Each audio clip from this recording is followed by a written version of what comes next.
Amen amen. God bless you. అలాగే నిలబడి ఉండగా దేవుని వాక్యం చదువుకొని కూర్చుందాం ప్రియులారా. అలాగే నిలబడి ఉండగానే ఆదికాండం వైపు తిప్పాలని కోరుతున్నాను. ఆదికాండము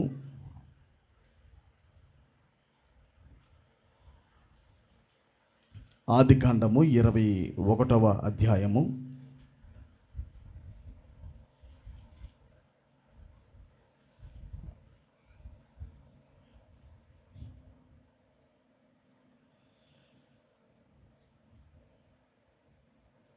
ఇరవై 21వ అధ్యాయము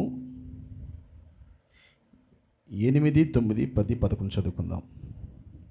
ఆ పిల్లవాడు పెరిగి పాలు విడిచెను. ఇస్సాకు పాలు విడిచిన దినమందు అబ్రహాము గొప్ప విందు చేసెను. అప్పుడు అబ్రహామునకు ఐగుప్తురాలైన హాగరు కనిన కుమారుడు పరిహసించుట శారా చూచి ఈ దాసిని దీని కుమారుని వెళ్ళగొట్టుము. ఈ దాసి కుమారుడు నా కుమారుడైన ఇస్సాకుతో వారసుడై ఉండడని అబ్రహాముతో అనెను. అతని కుమారుని బట్టి ఆ మాట అబ్రహామునకు మిక్కిలి దుఃఖము కలుగజేసెను. అయితే దేవుడు ఈ చిన్నవాని బట్టి నీ దాసిని బట్టి నీవు దిక్కుపడవద్దు. శారా నీతో చెప్పు ప్రతి విషయంలో ఆమె మాట వినుము. చాలండి. మరో లేఖన భాగం చదువుకుందాము. నాతో కలిసి గలతీయులకు రాసిన పత్రిక,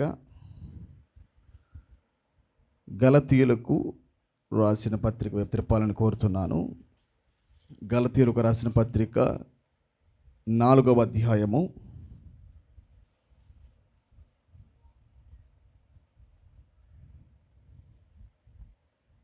1వ వచనం చదవండి, చెప్తాను నేను.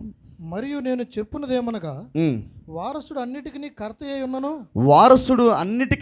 అయి ఉన్నను బాలుడై ఉన్నంత కాలము అతనికి దాసునికి ఏ భేదమును లేదు. తండ్రి చేత నిర్ణయింపబడిన దినం వచ్చు వరకు సంరక్షకుల యొక్కయు గృహ నిర్వాహకుల యొక్కయు ఆధీనములో ఉండును. మరోలేక మాకు చదువుకుందాము. అదే అధ్యాయంలోనే సేమ్ స్క్రిప్చర్ 21 చదవండి. 21 నుంచి. ధర్మశాస్త్రమునకు లోబడి ఉండగోరువారులారా మీరు ధర్మశాస్త్రము వినుటలేదా? నాతో చెప్పుడి. దాసి వలన ఒకడును స్వతంత్రురాలి వలన ఒకడును ఇద్దరు కుమారులు అబ్రహామునకు కలిగిరని రాయబడి ఉన్నది కదా. అయినను దాసి వలన పుట్టినవాడు శరీర ప్రకారం పుట్టెను. స్వతంత్రురాలు వలన పుట్టినవాడు వాగ్దానమును బట్టి పుట్టెను. ఈ సంగతులు అలంకార రూపముగా చెప్పబడి ఉన్నవి. ఈ స్త్రీలు రెండు నిబంధనలై ఉన్నారు. వాటిలో ఒకటి సీనాయి కొండ సంబంధమైనదై దాస్యములో ఉండుటకు పిల్లలు కనును. ఇది హాగరు. ఈ హాగరు అనునది అరేబియా దేశంలో ఉన్న సీనాయి కొండయే. ప్రస్తుతమందున్న యెరూషలేము దాని పిల్లలతో కూడా దాస్యమందున్నది గనుక ఆ నిబంధన దానికి దీటై ఉన్నది. అయితే చాలండి. ఇంకొక లేఖన భాగం చదువుకుందాం. 5వ అధ్యాయము, అదే పత్రికలోనే 5వ అధ్యాయము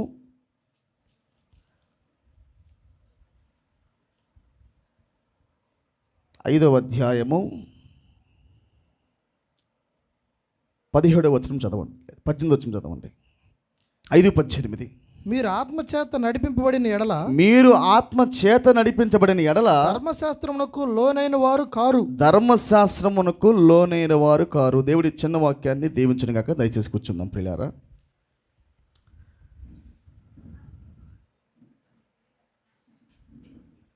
ప్రైజ్ ది లార్డ్.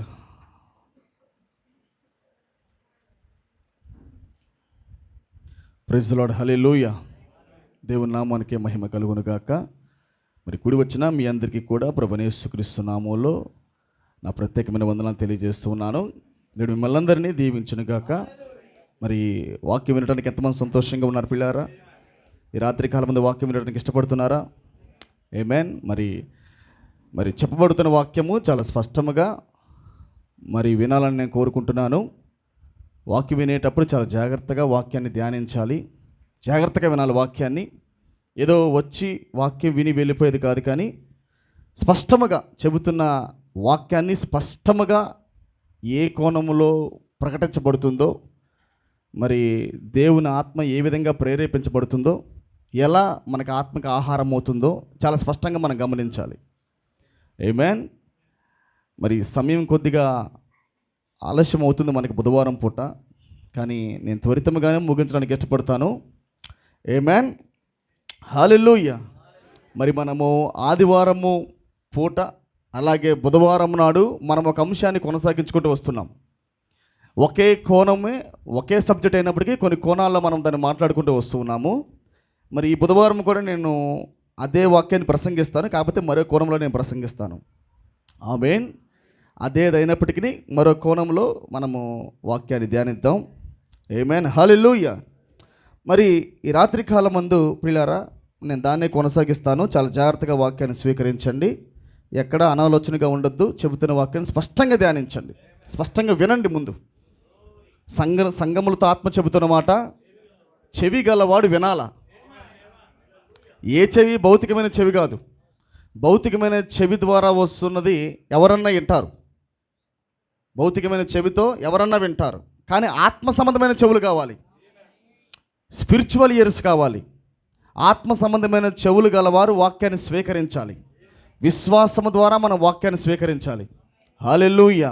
అందుకే నా దగ్గర కాటుకున్నది, దేవుడు అన్నాడు ఆ మాట, గుడ్డివార్లారా.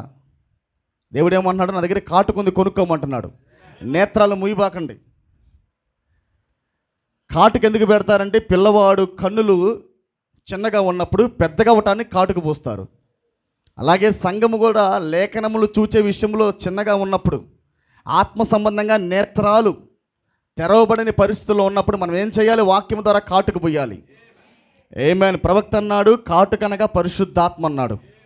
పరిశుద్ధాత్మ నీ కళ్ళకు పూయబడినప్పుడు నీకు వాక్యం స్పష్టంగా కనపడుతూ ఉంటుంది నీకు. ఆమేన్, హల్లెలూయా. మరి మనం చెబుతున్న ప్రతి ఒక్క లేఖన భాగము కూడా పరిశుద్ధాత్మ ప్రేరేపణ చేత నీ లోపలికి వెళ్తున్నప్పుడు అవి మన నేత్రాలు తెరుస్తూ ఉంటాయి. ఏ నేత్రాలు? స్పిరిచువల్ ఐస్, ఆత్మ సంబంధమైన నేత్రాలు నీకు తెరవబడతా ఉంటాయి. అప్పుడు నువ్వు వాక్యాన్ని స్పష్టంగా చూడగలవు నీవు. ఆమేన్. మరి చూడండి, ధర్మశాస్త్రమునకు అలాగే మనము మరి విశ్వాసానికి కొద్దిగా మనం మాట్లాడుకుంటూ వస్తున్నాం. కొన్ని వారాలుగా మనం దాన్నే ప్రస్తావిస్తున్నాము. ధర్మశాస్త్రానికి అలాగే విశ్వాసానికి మధ్య ఫైట్ జరుగుతుంది ఇప్పుడు. అదే ప్రవక్త ఒక వర్తమానం చెప్పింది ఏంటంటే, ఆయన ఒక వర్తమానం ప్రసంగించాడు. ఆ వర్తమానం ఏంటంటే విశ్వాసము అలాగే జ్ఞానం అన్నాడు ఆయన. ఏ రకమైన జ్ఞానం గురించి ప్రవక్త మాట్లాడుతున్నాడు అంటే, బయట కనబడుతున్న జ్ఞానం గురించి ఆయన మాట్లాడటం లేదు. సర్పసంతానము సాధారణంగానే వాడు ఆదికాండములో నుంచే వాడు టెక్నికల్ మ్యాన్, వాడు నాగరికతని బాగా పురోభివృద్ధిని తీసుకొచ్చే వ్యక్తి వాడు నాగరికతకి మూల ఆధారం. వాడు ఇటుకలు తయారు చేసింది వాడే, మ్యూజిక్ ఇన్స్ట్రుమెంట్ తయారు చేసింది వాడే. ఆమేన్. ప్రతి విషయంలో నాగరికత ప్రకారంగా, సైన్స్ ప్రకారంగా వాడు బాగా అభివృద్ధి చెందుకుంటూ వచ్చాడు ఆదికాండం నుండే. అయితే ఈ బయట వాటిని బట్టి మనం దూరంగా ఉండుట వలన, అంటే జ్ఞానానికి మనం దూరంగా ఉండుట వలన, బయట కనబడుతున్న సెల్ ఫోన్కి నువ్వు దూరంగా ఉండుట వలన, నాగరికతకు నువ్వు దూరంగా ఉండుట వలన నువ్వు పాపం చేయకుండా ఉంటున్నావని అర్థం కాదు. నువ్వు సాతానికి దూరంగా ఉన్నావని అర్థం కాదు. నువ్వు జ్ఞానానికి దూరంగా ఉండి గెలుస్తున్నావని అర్థం కాదు. ప్రవక్త ఏ కోణంలో ప్రసంగిస్తున్నాడో కొద్దిగా మనం లోతుగా ధ్యానించవలసి ఉన్నది. ప్రవక్త ఏమని మాట్లాడుతున్నాడంటే, బైబిల్ మొత్తం కూడా అది జ్ఞానం అంటే అక్షరానుసారంగా వెళ్తున్న జ్ఞానం. సాతాను బయట ఉన్నది ఎంత వాస్తవమో, నాగరికతలో ఉన్నది ఎంత వాస్తవమో, టెక్నాలజీ పరంగా అభివృద్ధి చెందుతుంది ఎంత వాస్తవమో, వాడు లేఖనాల్లో జొరబడి వాడి జ్ఞానాన్ని ఉపయోగిస్తూ ప్రజలు పడేస్తుంది కూడా చాలా ప్రాముఖ్యం, చాలా వాస్తవం అది. ఆమేన్. అత్యంత మోసం జరుగుతుంది ఎక్కడంటే ఈ జ్ఞానములోనే అత్యంత మోసం జరుగుతుంది. ఎందుకు? 5వ పరిమాణం మనల్ని మోసం చేసేది చాలా తక్కువ. 5వ పరిమాణం మోసం చేయటం అనేది చాలా తక్కువ. ఒక పల్లెటూరులోకి మీరు వెళ్ళారంటే ఆ పల్లెటూరులో ఎటువంటి నాగరికత ఉండదు. వాడు వాటిని ఏమంటారు, 5th డైమెన్షన్కి, 5వ పరిమాణానికి చాలా దూరంగా ఉంటాడు వాడు. అలాగని వాళ్ళు పాపులు కాదు అని అర్థం కాదు, వాళ్ళు పరిశుద్ధులని అర్థం కాదు ప్రియులారా. అంటే 5వ పరిమాణం కన్నా ఇక్కడ బాగా డేంజర్ ఏంటంటే హిల్ అయి ఉన్నది. ఆమేన్. అంతేనా కాదా? పాతాళము తెరవబడుట బట్టి మతం పెరిగింది, మతదయ్యాలు ఎక్కువైపోయినాయి. ఇప్పుడు మీరు ఒకసారి డీమనాలజీ అనే పుస్తకం చదవండి, దయ్యపు శాస్త్రం అనే వర్తమానం మీరు ధ్యానించారంటే ఇప్పుడు పరిపాలిస్తున్న అతి ప్రాముఖ్యమైన దయ్యం ఏంటంటే మత దయ్యం. రేపన్నా కూడా ప్రపంచాన్ని వాడి చేతుల్లో పెట్టుకునేది కూడా మత దయ్యం ద్వారానే. మతం అనే దయ్యము ద్వారా, మతశక్తి ద్వారా, రాజకీయం ద్వారా, దయ్యపు శక్తి ద్వారా వాడు ప్రపంచాన్ని వాడు గుప్పిట్లో పెట్టుకుంటున్నాడు. వీటన్నిటికీ పైగా బాగా భయంకరమైన దయ్యం ఏంటంటే మత దయ్యం, రిలీజియస్ స్పిరిట్. ఈ రిలీజియస్ డెవిలే చాలా ప్రమాదకరమైన దయ్యాలు ఇవి. హల్లెలూయా. గమనించండి, ఇది ఆదికాండం మొదలుకొని, అంటే కయ్యను దేని బట్టి వాడి జ్ఞానం మొదటగా బయటకు వచ్చింది? ఒక్క దేవుణ్ణి ఆరాధిస్తున్నారు, ఒక దేవుడికే బలర్పిస్తున్నారు, ఒక్క దేవుడికే బలిపీఠం కట్టారు. కానీ ఒకటి అంగీకరించబడింది, ఒకరిది అంగీకరించబడలా. ఒకరిది అంగీకరించబడింది, ఒకరిది అంగీకరించబడలా. అసలు అంగీకరించబడటానికి కారణం ఏంటి? అంగీకరించబడబోడానికి కారణం ఏంటి? వాడు సర్పసంతానమని అంగీకరించబడలేదా? హేబేలు దేవుని సంతానమని అంగీకరించాడా? కొద్దిగా జాగ్రత్తగా మీరు వినాలి నా మాట. దేవుని సంతానమని అంగీకరించిన హేబేల్ని, వాడు సర్పసంతానమని తృణీకరించిన దేవుడు మధ్యలో ఒకడు పెట్టాడు అక్కడ. ఆయన మీకు అర్థమైందా? దాసి వాడు కుమారుడు అవ్వాలంటే వాడు మొదటిగా దాసుడితోనే సమానంగా ఉండాలి. పిల్లవాడు పెద్దవుట అనగా వాడు ప్రత్యక్షతలోకి తేబడుట. ఇప్పుడు తన కుమారుని ఎలా రుజువు చేస్తున్నాడు ఆయన? నువ్వు ఆదాముకి పుట్టావు, శపాష్రా, రా నాన్న, హేబేల్ నువ్వు అర్పించి ఏదన్నా పర్లా, నేను యాక్సెప్ట్ చేస్తానంటలా ఆయన. నువ్వేదైనా తీసినా పర్లా, నువ్వు ఆకులు తెస్తావో త్యా, గడ్డి తెస్తావో త్యా, పూలు తెస్తావో త్యా, ఆకులు తెస్తా, మరి పండ్లు తెస్తావో త్యా, నీ ఇష్టం, నువ్వేదైనా తీసినా, నువ్వు ఆదాముకి పుట్టావు కాబట్టి నేను యాక్సెప్ట్ చేస్తా అనట్లేదు ఆయన. గమనించండి, దేవుడు అక్కడ ఫ్రీ విల్ ఇచ్చాడు. వాడి లోపల పెట్టబడిన విత్తనమే రుజువుపరుచుకుంటూ రావాలి. ప్రారంభములోనే ఆదిలో మొట్టమొదటిసారి ప్రత్యక్షతకు జ్ఞానం యుద్ధం జరిగింది, ప్రత్యక్షతకు ధర్మశాస్త్రానికి యుద్ధం జరిగింది. ఏంటి అక్కడ ధర్మశాస్త్రము లేదుగా, రాసి లేదు అది, కానీ చెప్పబడి ఉంది. అది it's not written but it was spoken. మోషే ద్వారా అది రాయబడింది. ఎప్పుడు రాయబడింది? అరణ్యంలో రాయబడింది ఇశ్రాయేలు ప్రజలు వచ్చినప్పుడు. కానీ ఇక్కడ ఏదైనా తోటలోనే ధర్మశాస్త్రం వచ్చింది. గమనిస్తున్నారా? ధర్మశాస్త్రం అంటే దేవుని మాట పలికినప్పుడే, ఎప్పుడైతే పలికినప్పుడు అది ఆత్మ జోడించబడదో ఆ ధర్మశాస్త్రమే. మీరు వింటున్నారా? ఇప్పుడు కయ్యని పడిపోవడానికి కారణం ఏంటంటే వాడు సర్పసంతానం అని మాత్రమే కాదు. గమనించాలి మీరు, దేవుడు చెప్పిన మాటను ఎలాగైతే ప్రకటించాడో దాన్ని అలాగే తీసుకొని చేసేదే ధర్మశాస్త్రం. వినాలి, ఏదైతే దేవుడు చెప్పాడో, మీరు ఫలించి అభివృద్ధి పొంది విస్తరించి భూమిని నిండించుడని మాట పలికినప్పుడు దీన్ని పట్టుకొని సాతాను మోసం చేశాడు. ఇంకోటి ఏంటంటే, మనం మాట్లాడుకున్నట్టుగా ప్రతి ఉద్యమం కూడా కవలలు పుట్టించును అనే వర్తమానం నేను మాట్లాడుతూ చెప్పాను వీటి గురించి. ఏం చెప్పానంటే ఆదాము వ్యవసాయం చేస్తున్నాడు, కయ్యను కూడా వ్యవసాయం చేస్తున్నాడు. తండ్రి ఎలాగైతే మరి మాట్లాడుతున్నాడో అలాగే వీడు కూడా మాట్లాడుతున్నాడు. వాళ్ళ నాన్న కూడా అక్షరం పట్టుకునేవాడు కాబట్టి సర్పం కొడుకు కూడా ఏం పట్టుకుంటున్నాడు? అక్షరాన్నే పట్టుకుంటున్నాడు. గమనిస్తున్నారా? అందుకే దేవుని కుమారులు వధువుగా మనం ఉన్నా కానీ ఆయన నువ్వు నా ఎన్నికలో ఉన్నవాడులే రా అని భుజం కొట్టడు.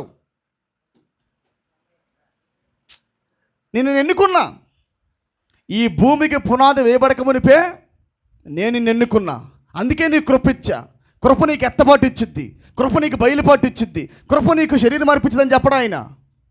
గమనించండి, నిన్ను ఎన్నుకోవటమే కృప. ఆమేన్. నీకు ప్రవక్త నీయటం కృపే, వాక్యాన్ని నీయటం కృపే, ఇదంతా కృపే. కానీ తన కుమారులు ఎలా రుజువుపరచబడతారంటే మధ్యలో ఒక కార్యక్రమం పెడుతున్నాడు ఆయన. వధువైనందున భుజం తట్టట్లా. నువ్వు ఆదాముకు పుట్టావు కాబట్టి నువ్వు ఏదరిపించినా పర్లేదురా, నువ్వు నా కుమారుడివిరా, యాక్సెప్ట్ చేస్తానని దేవుడు అంటం లేదు ఆయన. తన కుమారుడిగా రుజువుపరచబడాలన్నా నేను ఏ మార్గములో అయితే యాక్సెప్ట్ చేస్తానని అనుకున్నానో దాంట్లో నువ్వు రావాలి.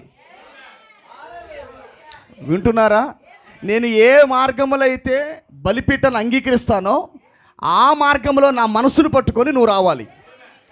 అప్పుడే నా విత్తనం అన్నట్టుకు రుజువు. దానిని బట్టి నేను గుర్తిస్తా నువ్వు నా కుమారుడు అని. నువ్వు నా బ్యాక్గ్రౌండ్ చెప్పి నేను ఆదాముకే పుట్టా ప్రభువా, నీకు ఒకటి తెలుసా, నేను పుట్టిన ఆదాముకే, వాడే మోసగాడు, నేను పుట్టిన అవ్వకే, అలా యాక్సెప్టెడ్ అయినా. బలిపీఠం అలా అంగీకరించబడదు. హల్లెలూయా. ఆయన పెట్టిన మార్గాన్ని పట్టుకొని వచ్చి చేస్తేనే అంగీకరణ. ఇప్పుడు మనం కొద్దిగా ముందుకు వెళ్తాం నిదానంగా. ఆమేన్. దాన్ని కొద్దిగా పట్టుకొని మీరు. Still law is continuing. ఇప్పటికీ కూడా ధర్మశాస్త్రము ప్రయాణం చేయుచునే ఉన్నది. ధర్మశాస్త్రం అంటే ఏదో కాదు, వాక్యమే ధర్మశాస్త్రం. పాత నిబంధన మాత్రమే ధర్మశాస్త్రమా? కాదు, క్రొత్త నిబంధన కూడా ధర్మశాస్త్రమే. ఎలా ధర్మశాస్త్రం అంటే పరిశుద్ధాత్మ నీ లోపలికి వస్తేనే రాయబడిన వాక్యం యొక్క అనువాదం నీకు వస్తుంది. వింటున్నారా? పునరుద్ధానం యొక్క రుజువు అనే వర్తమానంలో నేను చెబుతూ, అసలు పునరుద్ధానానికి అసలైన రుజువు ఏంటంటే, ప్రూఫ్ ఏంటంటే ధర్మశాస్త్రాన్ని విరగ్గొట్టుట. ధర్మశాస్త్రమే శాపం, ధర్మశాస్త్రమే పాపానికి జీవం, ధర్మశాస్త్రమే మరణం. దాన్ని విరగ్గొట్టాలంటే ఆత్మ లోపలికి వచ్చి అనువాదం ఇవ్వాలి. అంతేనా కాదా? ఆత్మ లోపలికి వచ్చి వరాలు ఇచ్చేది కాదు ప్రూఫు. ఆత్మ లోపలికి వచ్చి దయ్యాలు వెళ్ళగొట్టేది కాదు ప్రూఫు. ఆత్మ లోపలికి వచ్చి భాషలు మాట్లాడేది కాదు ప్రూఫు. అసలైన ప్రూఫ్ ఏంటంటే 4000 సంవత్సరాలుగా ప్రజలను మింగుతున్న ఈ ధర్మశాస్త్రాన్ని ఆయన విరగ్గొట్టాల. విరగ్గొట్టాలంటే ఆత్మ లోపలికి వెళ్ళాలా. ఏ ఆత్మ కూడా అప్పటి వరకు లోపలికి వెళ్ళాలా. ఎందుకంటే జంతు రక్తంలో ఆత్మ లేదు కాబట్టి ఆత్మ మనుషుల్లోకి వెళ్ళి పాపాన్ని కడగల. ధర్మశాస్త్ర క్రియల్ని వెళ్ళగొట్టలా అది. హల్లెలూయా. కానీ ఎప్పుడైతే దేవుడు పునరుద్ధానం చెందాడో ఆయన పరిశుద్ధాత్మగా ప్రజల్లోకి వెళ్ళిన తర్వాత ఇప్పుడు ఏం జరుగుతుంది? పరిశుద్ధాత్మ ఏం చేస్తుంది? అదే ధర్మశాస్త్రం చూపిస్తుంది. మరలా బైబిల్ మారలా. పాత నిబంధన తీసుకెళ్లారు వాళ్ళు, కానీ పాత నిబంధనలో దేని కొరకైతే రాయబడిందో, ఆమేన్, ఛాయలుగా నిజ స్వరూపాన్ని చూసి ఎలాగైతే దేవుడు ఛాయలు పెట్టాడో ఆ టోటల్ ఇమేజ్, పర్ఫెక్ట్ ఇమేజ్ బయలుపరచబడుతుంది. అప్పుడు అంటే ఈ లేఖనాల్లో గలిబిల్ లేదు, ఇంకా కన్ఫ్యూజన్ లేదు, ఇంకా ఆమేన్, శాపం లేదు, ఇంకా పాపానికి జీవం లేదు. ఇంకా ఎప్పుడైతే ఆత్మ లోపలికి వెళ్ళిందో ఈ విజయము మరణాన్ని మృంగుతుంది. ఆమేన్. అక్షరము వాక్యమే కానీ చంపుతుంది. కానీ ఎప్పుడైతే ఆత్మ లోపలికి వెళ్ళిందో ఈ ఆత్మ దీన్ని మృంగటం ప్రారంభించింది. హల్లెలూయా. గమనించండి. అందుకే ఆజ్ఞలు ఇవ్వబడినప్పుడు కూడా నరహత్య చేయకూడదు, వ్యభిచారం చేయకూడదు, ఇవి చేయకూడదు, అవి చేయకూడదు అని పెట్టబడుతున్నప్పుడు పౌలు ఏం మాట్లాడుతున్నాడు? ఎప్పుడైతే ఆజ్ఞ జారీ చేయబడిందో ఆజ్ఞకు ఏం జరిగింది? ధర్మశాస్త్రానికి జీవం కలిగింది. ధర్మశాస్త్రానికి ఏం కలిగిందంట? ధర్మశాస్త్రమునకు జీవం వచ్చిందంట. ఇప్పుడు ప్రజలు సాధారణంగానే వాక్యము లేనప్పుడు, ఆయన మాట లేనప్పుడే వాళ్ళు జయించారు. ఆయన నోట్లో నుంచి ఇది చేయమాకు అని చెప్పకుండానే వాళ్ళు ప్రత్యక్షతను బట్టి పొందుకొని, లైక్ హేబెల్, ఏ వరుసలో అయితే తన కుమారులు రుజువుపరచబడతారో ఆ వరుస ఆయన పోగొట్టుకోలా, ఆ వరుసలో వస్తున్నారు. ప్రారంభంలో నువ్వు కొనసాగించిన ప్రత్యక్షతపు యాత్ర అది వస్తూనే ఉంది. అది ఆమేన్. అందుకే మాట పలకకపోయినా, మాట చెప్పకపోయినా వ్యభిచారం నేను చేయకూడదు అని ఎవరు చెబుతున్నారు? ప్రత్యక్షత చెబుతుంది. ప్రత్యక్షత బట్టి గమనించండి. ఇప్పుడు జ్ఞానానికి విశ్వాసానికి తేడా ఏంటంటే, ఇవి రెండు క్రియలు ఒకేలాగా కూడా ఉంటాయి. ఎలాగంటే వ్యభిచారం చేయకుండా జ్ఞానం కలిగిన వాడు ఉంటాడు, వ్యభిచారం చేయకుండా ప్రత్యక్షత కలిగిన వాడు కూడా ఉంటాడు. జాగ్రత్తగా వినాలి. జ్ఞానము కలిగిన వాడు కూడా వ్యభిచారం చేయకుండా ఉంటాడు, ప్రత్యక్షత కలిగిన వాడు కూడా వ్యభిచారం చేయకుండా ఉంటాడు. మొత్తానికి వ్యభిచారం చేయకుండా ఉండటమే కదా దేవుడి పని అంటే, దేవుడి ఆజ్ఞ అంటే? కాదు కాదు. వ్యభిచారం చేయకుండా ఉండటం అనేది ఇక్కడ ఆజ్ఞ రాయబడింది కాబట్టి వాడు తీసుకొని చేయకుండా ఉన్నాడు. గమనిస్తున్నారా మీరు? మాట పలకబడింది, చేయకూడదు అని రాయబడింది. చేయకూడదు అని రాయబడినప్పుడు ఆ మాటని తీసుకొని గమనించండి, అక్షరం నేర్చుకుంటున్న వాళ్ళు దాన్ని తీసుకొని చేయకుండా ఉన్నారు మౌనంగా. కానీ ప్రత్యక్షత ద్వారా డైరెక్ట్గా పొందుకున్న వీళ్ళు మాత్రము ఆ నియమాన్ని చంపుతున్నారు, మరణాన్ని మృంగుతున్నారు. గమనిస్తున్నారు? రెండు వ్యభిచారం చేయొద్దనే. ఒకటేమో చెప్పబడింది ఒక వ్యక్తికి, ఒక వ్యక్తికి చెప్పబడలా. మాట ద్వారా చెప్పబడి దీన్ని చేయకూడదు అంటున్నప్పుడేమో చేయకుండా ఉంటున్నారు. కానీ ఎవరిని బట్టి ఉంటున్నారు? సమాజం బట్టి ఉంటున్నారు. భార్యాభర్తలు బట్టో, ఎవరైనా చూస్తారోనో, పిల్లలు చూస్తారోనో, ఎవరన్నా చూస్తారేమోనని సమాజానికి భయపడి దాక్కుంటున్నారు. ఎవరు పరిశుద్ధులే. గమనించండి పిల్లారా, నియమాన్ని చంపేది ఏంటంటే హోలీ గోస్ట్, నియమాన్ని చంపేది రెవల్యూషన్. అందుకే యోసేపుకు చెప్పకపోయినా, ధర్మశాస్త్రం లేకపోయినా, నువ్వు ఒక్క దేవుణ్ణి కలిగి ఉండాలి, వ్యభిచారం చేయకూడదు, మద్యం సేవించకూడదు, నరహత్య చేయకూడదు, ఇతరులు ఏది నువ్వు ఆశించకూడదు, ఇవన్నీ చెప్పకపోయినా దేశం కాని దేశంలో ఉండి ఏం చేశాడు ఆయన? ప్రత్యక్షతను బట్టి, బై రివల్యూషన్ వస్తున్న బయలుపాటు దేవుని మాట్లాడకపోయినా ఆయన లోపల నియమాలు పట్టుకుంటున్నాడు, ఆయన మనసును పట్టుకుంటున్నాడు, ఆయన హృదయాన్ని పట్టుకుంటున్నాడు. ఇప్పుడు అర్థమైందా మీకు ఎవరి విత్తనం ఎవరి విత్తనం కాదో? Both are in the word. రెండు జనరేషన్స్ వాక్యము ద్వారానే ప్రయాణం చేయుచున్నాయి. కాకపోతే మాట బట్టి తీసుకొని దాన్ని చంపకుండా నియంత్రించే వాళ్ళు ఒకటి, రేపు అన్నాక బయటపడిపోతాయి మరలా అవి. 4 రోజులు నియంత్రిస్తాం, 5వ రోజు బయటపడిద్ది అది. ఎందుకు? నువ్వు తిన్నగా దేవుని బట్టి జయించలా, వామ్మో చేయకూడదు అని నువ్వు చేయలా. అదే నీ లోపల పరిశుద్ధాత్మ ఉంటే ఆ పాపం యొక్క వేరుని కాల్చిద్ది. అది కాల్చిద్దా లేదా? హోలీ గోస్ట్ నీ లోపల ఉంటే, నువ్వు నిజంగా పరిశుద్ధాత్మ యొక్క అగ్ని బాప్తిసం పొందితే అది పాపాన్ని కాల్చిద్ది. అది కొమ్మలు నరకటం కాదు, వేరుతో సహా కాల్చిద్ది అది. హల్లెలూయా. ఇప్పుడు గమనిద్దాం ప్రియులారా, అబ్రహాముని, మనకు అబ్రహాం జీవితం చాలా ప్రాముఖ్యం. ఎందుకంటే క్రీస్తు ద్వారా అబ్రహాం మనం ఏమేమంట? We are the royal seed of Abraham through Christ. Amen. మొదటి రాకడ ద్వారా వచ్చిన ప్రతి సంతానము, అంటే బ్రహ్మహాము రాకముందు దాకా ఎవరైనా సరే వాళ్ళందరూ క్రీస్తు ద్వారా అబ్రహాముకు సంతానమయ్యారు, రాజసంతానమయ్యారు. ఆమేన్. ఇప్పుడు గమనించండి, ఆ మాట వాడేదానికి చాలా చాలా అంటే చాలా రెవల్యూషన్ ఉంది. ఆ మాట ఆయన వాడే విధానం మీరు గమనించారంటే, అసలు అబ్రహాముకి ఎలా ఈయనయ్యాడు? Not by Isaac but by Christ అన్నాడు.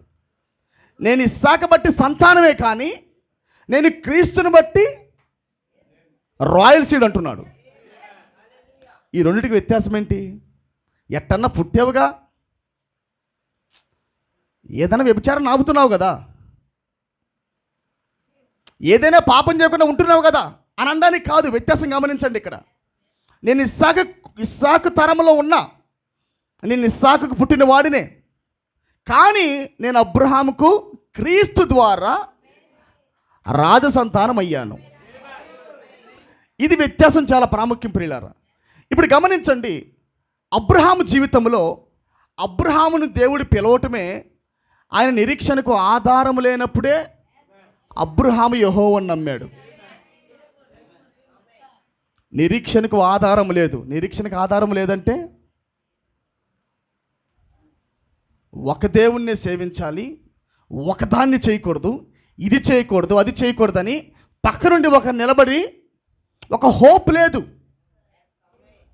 ఆ స్థలాలలో ఆ నివసిస్తున్న ఆ కండిషన్లో ముసలివాడు 75 సంవత్సరములు వచ్చాయి, కానీ ఆయన పలుకుతున్న మాట నిరీక్షణ లేని మాట.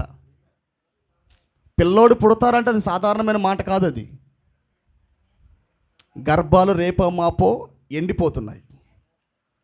రేపో మాపో అబ్రహాం యొక్క రక్తకణము మూయబడుతుంది. ఇలాంటి సమయాల్లో వచ్చేమన్నాడు? నీకు పిల్లల్ని ఇస్తానన్నాడు, నీకు సంతానం ఇస్తానన్నాడు, నీ యొక్క సంతానం శత్రుగమనిని స్వాధీనపరుచుకుంటుందన్నాడు. ఇదంతా నిరీక్షణకు ఆధారం లేదు. ఆ మాట ఇస్తున్నప్పుడే నిరీక్షణ లేదు, ఇంకా నిరీక్షణకు ఆధారమే లేదు, కానీ నమ్మాడంట. నిరీక్షణకు ఆధారం లేనప్పుడు అబ్రహాము యెహోవాను నమ్మెను, అది అబ్రహాముకి నీతిగా ఎంచబడెను. ఆమేన్. ఇప్పుడు చూద్దాం ప్రియులారా, అబ్రహాము కేవలము విశ్వాసము ద్వారా వచ్చాడు. అబ్రహాము ఎలా రాబడ్డాడు బయటికి? By revolution. విశ్వాసము ద్వారా అబ్రహాము యెహోవాను నమ్మాడు. ఏ పుస్తకం ద్వారా నమ్మలా, ఏ 10 ఆజ్ఞలను బట్టి నమ్మలా. There is no book. ఎటువంటి పుస్తకములు లేకుండానే అతీతమైన కార్యాన్ని నమ్మాడు. దేవుడు నీకు వాగ్దానం చేసినప్పుడు ఖచ్చితంగా నువ్వు నమ్మవలసి ఉంది. నిజంగా నువ్వు కానీ అబ్రహాం యొక్క రాయల్ సీడ్ అయితే నువ్వు ఖచ్చితంగా నమ్ముతావు. నీవు అతీతమైన కార్యం, అది అతీతమైన కార్యాన్ని కూడా అబ్రహాం నమ్మాడు. హల్లెలూయా. గమనించండి, అబ్రహాము యాత్ర అంతా కూడా ప్రియులారా, అబ్రహాము యాత్ర మొత్తం కూడా విశ్వాసంతో ప్రయాణించబడుతూ ఉంది. ఆమేన్. ఇప్పుడు దేవుడు అబ్రహాంకి వాగ్దానం చేశాడు. ఏమని వాగ్దానం చేశాడంటే, అబ్రహామా నేను నీ కుమారుని ఇస్తానన్నాడు. నేను నీకు కుమారుని ఇస్తానన్నాడు.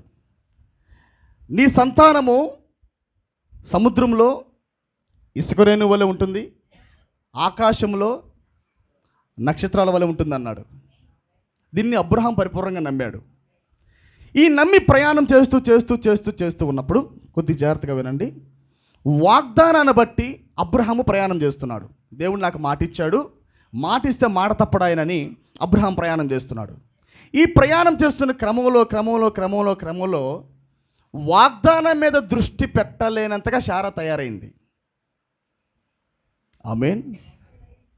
వినాలి. వాగ్దానం మీద శారా దృష్టి పెట్టలేకపోయింది. నిరీక్షణ లేనప్పుడు అబ్రహాం ఎలాగైతే నమ్మాడో ఏమో నమ్మలా. వర్తమానికుడు నమ్మాడు, కానీ సంఘం నమ్మలా. వింటున్నారా? వర్తమానికుడైతే నమ్మాడు, ప్రభువా ఓకే నువ్వు మాటిస్తే మాట తప్పు ప్రభు అని అబ్రహాం నమ్మాడు. కానీ అబ్రహాము భార్య అయిన శారా నమ్మల, అంటే సంఘం నమ్మల. ఆమేన్.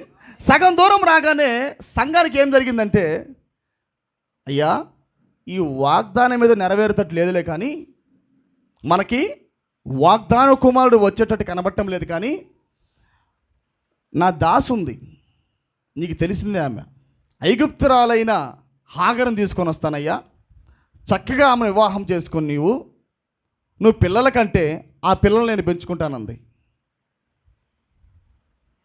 ఆమేన్. పిల్లల్ని నేను పెంచుకుంటానయ్యా, నాకు ఎలాగో పుట్టడం లేదు కాబట్టి, ఆయన ఇచ్చిన వాగ్దానం నాలో నెరవేరటం లేదు కాబట్టి ఈ పని చేద్దామని చెప్పింది.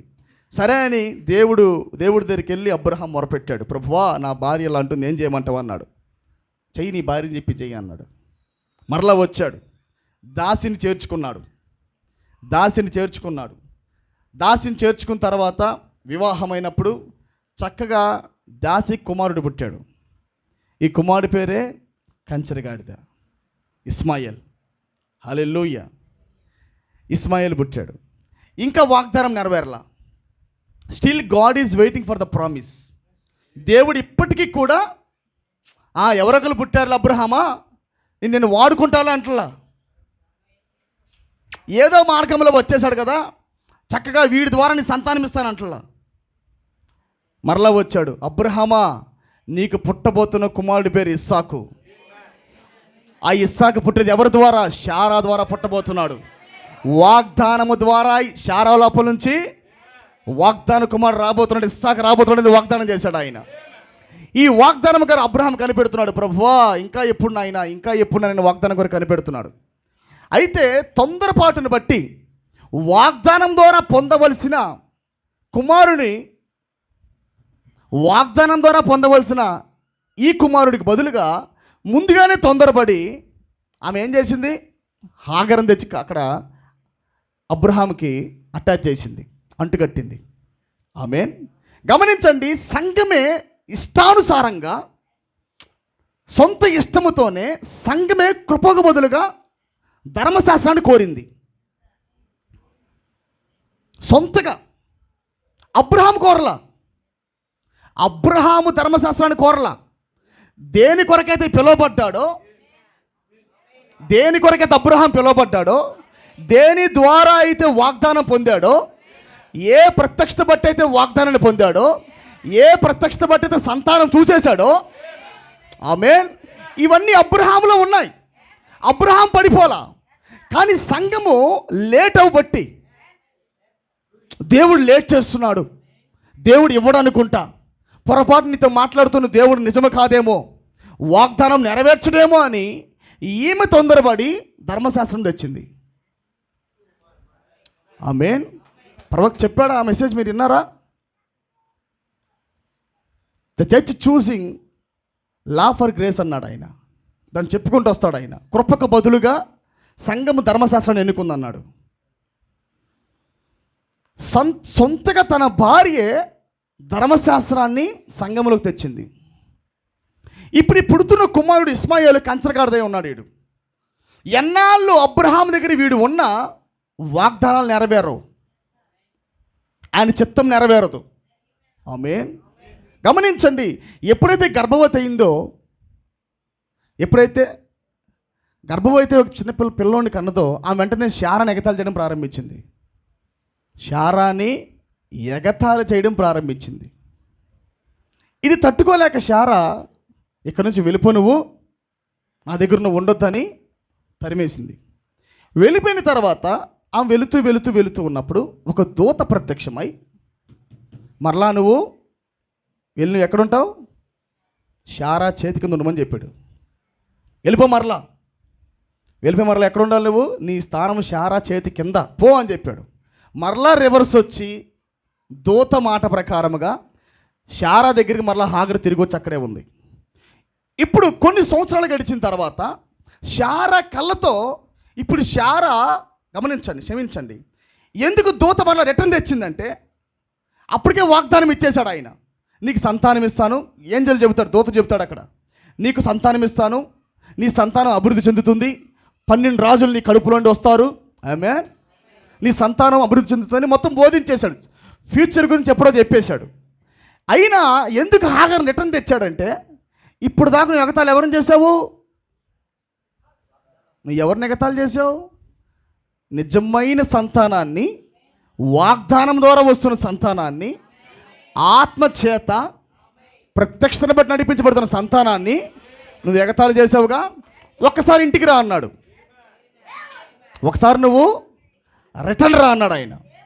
రిటర్న్ వచ్చి మరలా హాగరు ఉన్నప్పుడు మీరు గమనించారంటే కొన్ని సంవత్సరాల తర్వాత శారా కింద హాగరు ఉండగానే ఎలోహిం ఇంటికి వచ్చాడు.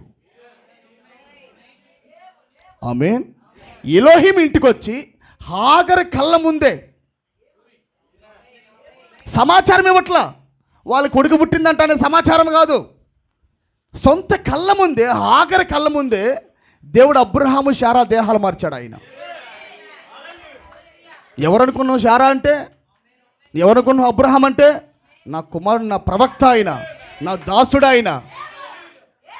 వాళ్ళ భార్యనే నువ్వు తప్పుగా మాట్లాడతావా, అపహసిస్తావా, నీవు హేళన చేస్తావా నీవు అని తిరిగి తెచ్చి, నువ్వు సాధారణంగా కన్నం కాదమ్మా, ఒక్కసారి వెయిట్ చేయి, అసలు ఎలా శారాలోంచి రాబోతున్నదో, ఎలా శారాలో నుంచి కుమారుడు రాబోతున్నాడో కొద్దిగా చూద్దు బాగు. నీవు ఆ ముసలి దేహాన్ని మార్చి, ఆ ముసలి వృద్ధాప్యంలో ఉన్న ప్రజలు వాళ్ళిద్దరిని, అబ్రహాము శారా దేహాలు మార్చి యవనస్తులుగా మార్చి ఆయన గర్భం తెరిచి ఇస్సాకునిచ్చాడు ఆయన. హల్లెలూయా. అప్పటిదాకా కూడా శారాన్ దేవుడు ఇంకా పంపిలా, ఉంచుకోమన్నాడు. వింటున్నారా? శారాన్ ఇంకా పంపిలా, ఉంచుకో, అయినా ఉంచాడు అక్కడ. ఇస్సాకు పుట్టాడు, ఇస్సాకు పెరుగుతున్నాడు, ఇటుపక్క ఇష్మాయిల్ పెరుగుతున్నాడు. దరిదాపుకి ఇష్మాయిల్కి 13 సంవత్సరాలు వచ్చేసి ఉంటాయి. ఆ సమయానికి ఇస్సాకుకి అన్నప్రాసనం చేసే సమయం వచ్చింది అనమాట. అన్నప్రాసనం అంటే పాలు విడిచిన దినం వస్తుంది. ఈ పాలు విడిచే దినం వచ్చినప్పుడు మీరు గమనించారంటే బైబిల్లో మనం చదివిన లేఖన భాగంలో 21వ అధ్యాయంలో, నేను సమయం లేదు కాబట్టి ముందుకెళ్ళిపోతున్నాను నేను, 21వ అధ్యాయంలో మనం గమనించామంటే అబ్రహాము ఇస్సాకు పాలు విడిచిన దినమందు గొప్ప విందు చేశాడంట. గొప్ప విందు చేశాడు. ఎందుకంటే పిల్లవాడు ఇప్పుడు పెద్దోడవుతున్నాడు, ఆహార పదార్థాలు మారిపోతున్నాయి, పాలులో నుంచి ఇప్పుడు మటన్లోకి వెళ్తున్నాడు. ఇప్పుడు దాకా మూలపాఠాలు నేర్చుకున్నాడు, పునరుద్ధానం గురించిన వార్తలు, యేసుక్రీస్తు నామం గురించిన వార్త, ప్రభురాత్రి భోజనం గురించి వార్త, ఈ కాలం ప్రవక్త గురించిన వార్త, హల్లెలూయా, దేవుడు ఒక్కడే అనే వార్త, ఆమేన్, ఎత్తబాటు ఒకటి ఉన్నదని, శరీర మార్పు ఒకటి ఉన్నదని, ఇవన్నీ చిన్న చిన్న పునరుద్ధానం గురించి చిన్నవన్నీ ఒక డాక్టర్ నేర్చుకున్నాడు. అంటే వాక్యములోకి వచ్చి డినామినేషన్కి మెసేజ్కి తేడా ఏంటో ఉంది కదా, ఒక బోధ, ఆ బోధని మనసులోకి ఎక్కించుకున్నాడు. ఆమేన్. ఎప్పుడైతే ఈ చిన్న పిల్ల తత్వంలో నుంచి, అది సాదృశ్యంగా రాయబడింది బైబిల్లో, గుర్తుపెట్టుకోండి.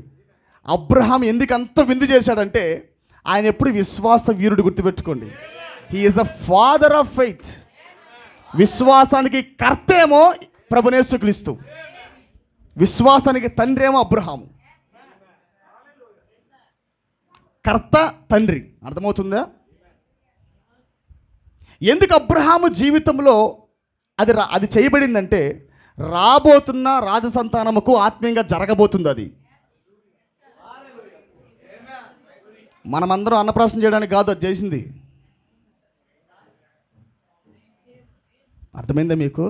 మనము కూడా చిన్నపిల్లలు పుట్టగానే పాలు విడవగా నోట్లో బెల్లం ముక్క పెట్టడానికి, ఏమంటారు వాటిని, పాయాసం పెట్టడానికో చేయలా ఆ కార్యక్రమం. సున్నతి చేశాడు, మరి చేయరాదు నువ్వు కూడా? అది చేయవు. సరే, కొత్త నిబంధనలు ఎక్కడైనా చేశారా? పాయాసం పెట్టారా పిల్లలకి? అప్పుడేమో నీకు పాత నిబంధన కావాలా? సున్నతి అప్పుడు చేయి, మరి పాత నిబంధన తీసుకొని. ఇవన్నీ డినామినేషన్. అన్నప్రాసన కూడికలు వర్తమానానికి లేవు. అర్థమైందా మీకు? తెలియనప్పుడు ఓకే. చిన్నపిల్లవాడుగా ఉన్నప్పుడు నేను చిన్నపిల్లవాడిగా తలంచితిని, పెద్దవాడైనప్పుడు అందుకే బయలుపాటు అనేది ప్రోగ్రెసివ్ రెవల్యూషన్. క్రమేణా ప్రత్యక్షత బయలుపడుతూ ఉంటుంది. అది ఒక్కసారిగా రాత్రికే మొత్తం పిక్చర్ రాదు. ఆమేన్. అందుకే పాత నిబంధనలో రాయబడిన అన్నీ నువ్వు చేయాలని కాదు. పౌలు ఏమన్నాడు? వాళ్ళకి భౌతికమైన సున్నతి వల్ల ఏం ఉపయోగం లేదు. ఒక సున్నతి పొందిన వాడు ధర్మశాస్త్ర ప్రకారంగా సున్నతి పొందాడు, కానీ వాడికి ఆత్మలో మార్పు లేదు. కానీ సున్నతి అంటే హృదయ సున్నతి కావాలన్నాడు. హృదయంలో కటింగ్ జరగాల, హృదయంలో వేస్టేజ్ ఉంది, అది కొయ్యబడాల. పరిశుద్ధాత్మ హృదయంలో ఉన్న వేస్టేజ్ని కొయ్యాల. అది సున్నత అంటే. ఇది మనం చేసుకోము, ఎందుకంటే మనకు ఆత్మీయంగా సున్నత జరుగుతుంది కాబట్టి. మరి పౌలు కానీ అపోస్తులు కానీ క్రొత్త నిబంధనలో ఎవరన్నా బెల్లం ముక్క పెట్టారా? పాయసం పెట్టారా నోట్లో? పెట్టలా. ఎందుకు పెట్టలా? అదంతా స్పిరిచువల్ అని వాళ్ళకి తెలుసు. ధర్మశాస్త్ర కట్టు తెగిపోయిందంటే ఆ కట్టు కూడా తెగినట్టే అని వాళ్ళకి అర్థం. పాత నిబంధనలో రాయబడినంత కూడా షాడో అంటేనే అది కాదని అర్థం. పాత నిబంధనలో చేసిన కార్యక్రమము షాడో అంటేనే రియాలిటీలో ఒకటి జరగబోతుంది. దానికి ఛాయిగా ఇక్కడ సున్నత జరుగుతుంది. ఛాయిగా ఇక్కడ అన్నం ముట్టిస్తున్నాడు, ఏమైనా విందు చేస్తున్నాడు. ఛాయిగానే ఇక్కడ ఏం చేస్తున్నాడు? గొర్రెపిల్ల వధిస్తున్నాడు. మేకలు వధించడం, గొర్రెపిల్ల వధించడం, పావురాలు వధించడం, ఇదంతా ఏమనుకుంటున్నారు? ఛాయ. పావురం అంటే పరిశుద్ధాత్మ. ఇవన్నీ బలిగా మార్చబడ్డాయా? పావురం అన్నా ఆయనే, గొవ్వు అన్నా ఆయనే, గొర్రెపిల్ల అన్నా ఆయనే, మేకన్నా ఆయనే. ఆయనకి ప్రతిగా ఒక షాడోగా ఇక్కడ జరిగింది పాత నిబంధనలో. ఆమేన్. ఇప్పుడు గమనించండి, అబ్రహాము జీవితంలో జరుగుతున్న ఈ యొక్క ఇస్సాకు యొక్క విందు కార్యక్రమం పాలు విడిచిన దినమందు అంటే రాబోతున్న నిజ సంతానమునకు ఒక ఫుడ్ మారుతుంది. నేను మొన్న చెప్పినట్టుగా we are not under a school master. మనం ఎక్కడ లేము, మనము ధర్మశాస్త్రం కింద లేము, మనము బాల శిక్షకుడి కింద మనం లేము. ఎందుకు? పరిపక్వమైనప్పుడు, ప్రత్యక్షత నీకు వచ్చినప్పుడు ఏం జరుగుతుంది? అప్పుడు ఫ్రమ్ స్కూల్ మాస్టర్ టు ఫెయిత్లోకి వెళ్ళిపోతావు. నీవు విశ్వాసంలోకి నువ్వు ప్రయాణం చేస్తూ ఉంటావు. హల్లెలూయా. బయలుపాటు లేనప్పుడు నువ్వు ప్రత్యక్షతలో నీకు రానప్పుడు, బయలుపాటు లేనప్పుడు నువ్వు ధర్మశాస్త్రమే. You are under the law when you get revolution from God. ఎప్పుడైతే నువ్వు ప్రత్యక్షతను దేవుడి నుంచి పొందావో ఇంక చనిపోవాలి ఇవి. ఇప్పుడు ఉదాహరణకు ఒక చిన్న మాట చెప్తాను నేను. సమరీ స్త్రీని దేవుడు క్షమించాడు, మగ్దలేని మరియను దేవుడు క్షమించాడు. హల్లెలూయా. మరియను దేవుడు క్షమించాడు. వాళ్ళు వ్యభిచారులు వాళ్ళు, కానీ దేవుడు క్షమించాడు. దేవుడు క్షమించిన ఒక 2 నిమిషాలకే ఆయన వెళ్ళిపోగానే వీళ్ళు గొర్రెపిల్ల తీసుకొని గుడారంలోకి వెళ్ళారనుకో, మందిరంలోకి, దాన్ని ఏమంటారు? కొద్దిగా అర్థమైందా మీకు నేను చెప్పిన మాట? అప్పుడు దాకా వాళ్ళు ధర్మశాస్త్రం కింద ఉన్నారు. పాపము చేస్తే గొర్రెపిల్ల వధించాలి, అది ధర్మశాస్త్రం. కానీ నిజమైన గొర్రెపిల్ల ప్రత్యక్షమైనప్పుడు, అంటే ప్రత్యక్షత వచ్చినప్పుడు ఏం జరిగింది అక్కడ? ఇంకా ఇవి చెయ్యాల్సిన అవసరం లేదు. ఇంకా మేకల రక్తము, ఎడ్ల రక్తము, గొర్రెల రక్తం లేదు. ఇంకా నా ఒప్పుకోలమేదన్న ప్రధాన యాజకుడు నా దగ్గర నిలబడిన ఈ వ్యక్తి నిజమైన గొర్రెపిల్ల అయి ఉన్నాడు. ఈయన నా పాపాలు క్షమిస్తే చాలు, ఇంక ఈ గొర్రెలు నాకు అవసరం లేదు, ఈ జంతు రక్తం నాకు అవసరం లేదు. ఇది బయలుపాటు అంటే. అది ఎంతసేపు జరిగింది? సెకండ్లో జరుగుతుంది. అది ప్రత్యక్షత రావటం, ధర్మశాస్త్రాన్ని మింగటం, అంతేనా? పక్కన పరిసయుడు ఏం చేస్తున్నాడు? పాపం చేయడమే లేటు. పాపిని ఏమంటున్నాడు? పాపి పోరా, పో గుడారంలో, పో మందిరంకి వెళ్ళు, మేకను తీసుకెళ్ళంటున్నాడు. కానీ అదే పక్కన ఎవరున్నారు? శిష్యులు ఉన్నారు, అపోస్తులు ఉన్నారు, వేశ్యలు ఉన్నారు. కానీ వాళ్ళందరూ నిజమైన గొర్రెపిల్లను పట్టుకున్న వాళ్ళు. ప్రత్యక్షత ద్వారా గమనించండి. నువ్వు ఎన్నికలో ఉన్నావు పేతురు అని ఇట్లా కొట్టేలా,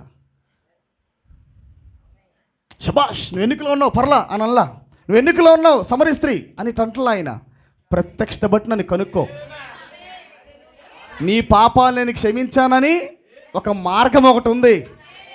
అది సాధారణ విషయం కాదు. కుర్రవాడు పాపాలు క్షమించటంటే అది సాధారణ ప్రత్యక్షత కాదు. అది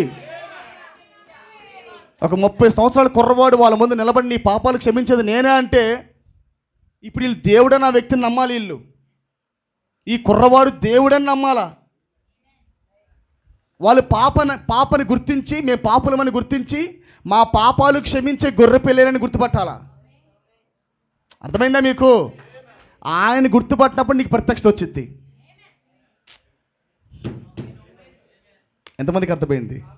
ఇప్పుడు గమనిద్దాము. ఇప్పుడు అర్థమైందా? మరలా మనం పూర్తిగా వెళ్ళిపోతాం వేరే సబ్జెక్టులోకి. వినండి, అబ్రహాము జీవితంలో జరుగుతున్నది ఇదంతా ఛాయగా పెట్టబడింది ఇస్సాకు గురించి. అయితే ప్రియులారా, ఇస్సాకు వాగ్దానం బట్టి పుట్టినవాడు, ప్రామిస్డ్ సన్ను. ఇస్సాకు రావడానికి మునిపే సంఘము ధర్మశాస్త్రాన్ని తెచ్చింది. దేని కోరుకుంది? వాగ్దానం బట్టి దేవుడు నెరవేరుస్తాడని చెప్పినప్పటికీ ఆయన మాట మీద దృష్టి పెట్టకుండా మరో మార్గాన్ని ఎన్నుకుంది. వాగ్దానం బట్టి నెరవేరుస్తానని దేవుడు చెప్పిన మాటను కూడా తృణీకరించి మరో ఉపమార్గాన్ని శారా ఎన్నుకుంది, సంఘం ఎన్నుకుంది. హల్లెలూయా. ఇప్పుడు గమనించండి, కానీ అబ్రహాం పడిపోలా.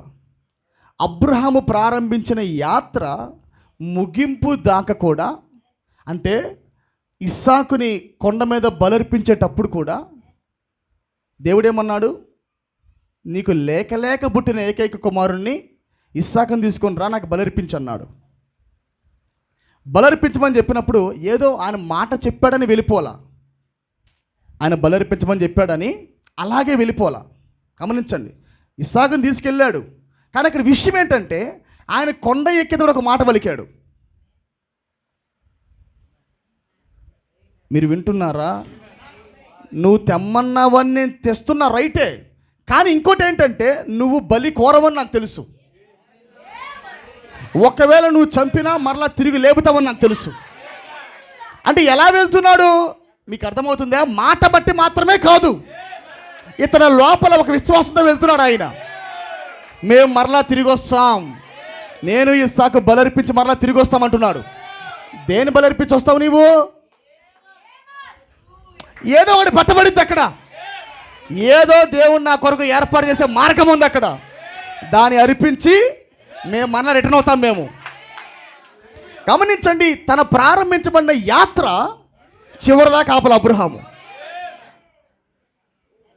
అబ్రహాము ప్రారంభించిన విశ్వాసపు యాత్ర. ప్రారంభంలో అబ్రహాం పిలిచినప్పుడు ఎలాగైతే నమ్మకంగా ఫెయిత్తో ఉన్నాడో, రెవల్యూషన్తో ఉన్నాడో, ముగింపు దాకా కూడా రెవల్యూషన్ తగ్గిపోలా, విశ్వాసాన్ని పోగొట్టుకోలా. హల్లెలూయా. అందుకే ప్రవక్త అంటాడు, పరీక్ష తర్వాత శత్రు గమనిని స్వాధీనపరుచుకుంటున్న వర్తమానంలో ప్రవక్త మాట్లాడేది ఆ కొండ గురించే. ఏ పరీక్ష? ఇన్నాళ్ళు పెట్టిన పరీక్ష కాదంట, the final test of Abraham in the life.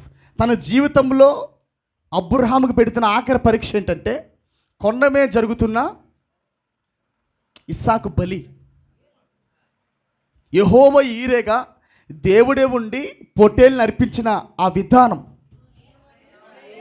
తన కుమారుని కూడా లెక్క చేయకుండా, వాగ్దాన కుమారుని కూడా లెక్క చేయకుండా తీసుకొచ్చి దీన్ని చూడట్లా.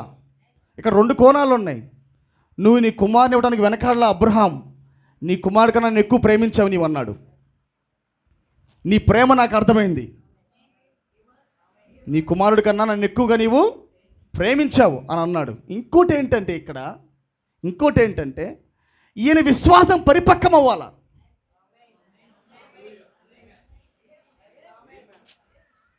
అబ్రహాం యొక్క ఈ యొక్క ప్రత్యక్ష మార్గము, ఈ విశ్వాసము అబ్రహాం జీవితంలో పరిపక్వం అవ్వాలా. ఈ ప్రోగ్రెసివ్ రెవల్యూషను ఈ కొండ మీద పరిపూర్ణం అవ్వాలి. అది ఈ మాట అందుకే పలికాడు ఆ మాట అక్కడ, మరలా మేము తిరిగి వస్తామన్నాడు. హల్లెలూయా. నువ్వు చంపినా తిరిగి లేపుతావు ప్రభువా, ఒకవేళ బూడిదిగా మారిపోయినా మరలా పునరుద్ధానం ఇస్తావు ప్రభువా అని వాగ్దానం ఉంది. కాబట్టి ఇస్సాకు ద్వారా మాత్రమే పిల్లలు పుట్టాలి. కాబట్టి బై ఫెయిత్, విశ్వాసాన్ని బట్టి అబ్రహాము గుర్తుపట్టాడు అక్కడ. హల్లెలూయా. ఇప్పుడు గమనించండి, శారా ద్వారా పుట్టినవాడేమో ధర్మశాస్త్రం. Are here? గమనించండి, హాగర్ ద్వారా పుట్టినవాడేమో ధర్మశాస్త్రం, శారా ద్వారా పుట్టిన వాళ్ళేమో ఫెయిత్. ఇటు కృప, ఇటేమో ధర్మశాస్త్రం, రెండు ప్రయాణం చేయుచున్నాయి. ఇప్పుడు ఎప్పుడైతే ధర్మశాస్త్రంలో నుండి, అంటే భౌతికమైన ఆహార పదార్థాల గురించి మాట్లాడుతూ పాలు విడిచినప్పుడు వెంటనే మాంసంలోకి వెళ్తాడు. కాబట్టి ఎప్పుడైతే అవగాహన వచ్చిందో ఇక్కడ ఏం జరుగుతుందంటే దేవుడు రంగం మీదకి వచ్చి శారాని ప్రేరేపించి వాడిని దాసి కుమారుని వెళ్ళగొట్టని చెప్పింది. బైబిల్ చదవండి మీరు చక్కగా. ఎప్పుడైతే పాలు విడిచే దినము జరిగిందో వాడు ఏం చేస్తున్నాడంట? మాకింగ్ చేస్తున్నాడంట, హేళన చేస్తున్నాడంట. అంటే అక్షరము కలిగిన వాడు వాగ్దానము చేత పుట్టిన వాడిని హేళన చేస్తున్నాడు. నిజానికి ఆత్మలో నడిపించబడేది ఐజాక్, రెవల్యూషన్ ఉంది ఇస్సాకులో. వాగ్దానం బట్టి పుట్టినవాడు ఇస్సాకు.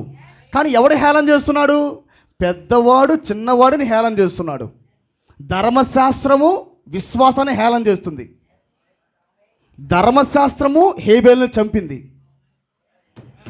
జ్ఞానము హేబేల్ని చంపింది. ఎప్పుడైతే ఈ కార్యక్రమం జరిగిందో, అంటే పాలు విడిచిన తర్వాత గొప్ప విందు జరిగిన తర్వాత వాడు ఇస్సాకుని హేళన చేస్తున్నాడు. అప్పుడు దాకా ఇస్సాకు మరి ఉన్నాడు చిన్నపిల్లోడుగా, హాగర్ వాళ్ళ ఇంట్లోనే ఉంది, దాసిల్లు ఉంది, చక్కగా ఇస్మాయిల్ తిరుగుతున్నాడు, అబ్రాహాం దగ్గరికి వస్తున్నాడు, ఆడుకున్నారు, మొత్తం బాగానే ఉంది. కానీ సమయం రాలా. గమనిస్తున్నారు? ఎప్పుడైతే సంఘానికి అవగాహన వస్తుందో ఆటోమేటిక్గా వాళ్ళే వెళ్ళగొడతారు. ఇంకా అదేనా మనం పెట్టింది, revolution is come, so we are not under a school master. ఎప్పుడైతే సంఘానికి ప్రత్యక్షత వచ్చిందో, అబ్రాహాముకు ఉంది, అబ్రాహాం హ్యాడ్ రెవల్యూషన్. కానీ ఎప్పుడైతే సంఘము కోరిందో, మాకొద్దు నాయన, ఇది ఈ అక్షరం సాధారణమైనది కాదు, ఈ జ్ఞానం సాధారణమైనది కాదు, మాకు పరిశుద్ధాత్మ కావాలి నాయన, మాకు ప్రత్యక్షత కావాలి ప్రభు అని ఎప్పుడైతే సంఘములకు ప్రత్యక్షత వచ్చిందో ఇంక వెళ్ళిపో అంటున్నాడు. నీ దాసిని దాని కుమారుని వెళ్ళగొట్టుము. హల్లెలూయా. గమనిస్తున్నారా? సంఘానికి ప్రత్యక్షత వచ్చినప్పుడు మాత్రమే ధర్మశాస్త్రం రింగివేయబడిద్ది. అంటే అక్షరాన్ని మృంగిద్ది నీ ఆత్మ. గమనించండి, ఇప్పుడు గమనించండి, ధర్మశాస్త్రం వెళ్ళిపోయింది. ఇంకా ఇప్పుడు ఒకే ఒక విత్తనం ఉంది. ఏ విత్తనం ఇది? Promised seed. ఇది ఏ విత్తనం? ఇది వాగ్దాన విత్తనం. ఇది ఎవడు వచ్చినా వాగ్దానం ద్వారానే దేవుని కలుసుకుంటున్నారు. మా పితరుడైన అబ్రహాముకు దేవుడు వాగ్దానం చేశాడు. ఏమని వాగ్దానం చేశాడు? ఆయన సంతానమునకు భూమి ఇస్తానని చెప్పాడు. ఈ భూమిని శత్రు గౌరిని మీ స్వాధీనపరుచుకుంటారని దేవుడు మా అబ్రహాముకు వాగ్దానం చేశాడు. ఆయన వాగ్దానం నెరవేర్చువాడని వాళ్ళు ప్రార్థన చేస్తున్నారు. తరతరాలుగా వాగ్దానం పాస్ అవుతుంది. ఇస్సాకులో నుంచి యాకోబుకి, యాకోబులో నుంచి 12 గోత్రకర్తలకి, హల్లెలూయా, అక్కడి నుంచి 70 మందికి. ఆమేన్. ఈ వాగ్దానం పాస్ అవుతున్న క్రమంలోనే మరలా వాగ్దాన పుత్రుల లోపల ధర్మశాస్త్రం ప్రారంభమైంది. నేను అందుకే చెప్పాను, ధర్మశాస్త్రం అనేది ఆగిపోయే కార్యక్రమం కాదు, అది నిరంతరం జీవిస్తూ ఉంది. అది అర్థమైందా మీకు? ఇప్పుడు వాగ్దానం బట్టి అబ్రహాం మొరపెట్టాడు. ప్రభువా, అబ్రహాంకి నువ్వు వాగ్దానం చేసావు కదా, సమయం ఆలస్యం అయిపోయింది, 400 ఏళ్ళు దగ్గర పడింది ప్రభువా, మాకు విమోచన కావాలని దానియేలాగా అమ్రాం మొరపెట్టాడు. ఈ మొరపెట్టినప్పుడు అమ్రాం ఎలాగైతే మరి వాగ్దానం బట్టి మొరపెట్టాడో, అమ్రాము కడుపులో నుండే మోషే పుట్టాడు. The right prayer in the right time. సరైన సమయానికి సరైన ప్రార్థన అమ్రాం చేశాడు. అందుకే వేరే గర్భంలో నుంచి మోషే రాలా, రెవల్యూషన్ గర్భంలో నుంచే వచ్చాడు. ఆమేన్. సరైన ప్రార్థన చేస్తున్న వ్యక్తి లోపల నుండే మోషే పుట్టాడు. హల్లెలూయా. ఇప్పుడు బాగానే ఉంది, మోషే వచ్చాడు, ఐగుప్తు అద్భుత కార్యములు జరిగించాడు, జర్నీ ముందుకు సాగుతుంది. ఐగుప్తు దేశంలో ఉన్న ప్రజలందరినీ విమోచించి బయటకు తీసుకొచ్చాడు. తీసుకొచ్చిన తర్వాత బై ఫెయిత్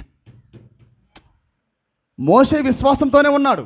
విశ్వాసాన్ని బట్టి రాజాగ్నికి భయపడక, చూసారా మీరు, పౌలు రాశాడు, విశ్వాసాన్ని బట్టి రాజాగ్నికి భయపడక, విశ్వాసం బట్టి మోషే, విశ్వాసం బట్టి అమ్రాం ఎకేబెతులు మోషేని కాపాడారు 3 మాసాలని ఉంటుంది. By faith. ఆ కుటుంబం ఫెయితే, మోషే ఫెయితే, వర్తమానికుడు ఫెయితే. వర్తమానికుడు అబ్రహాములాగా విశ్వాసంతోనే ఉన్నాడు.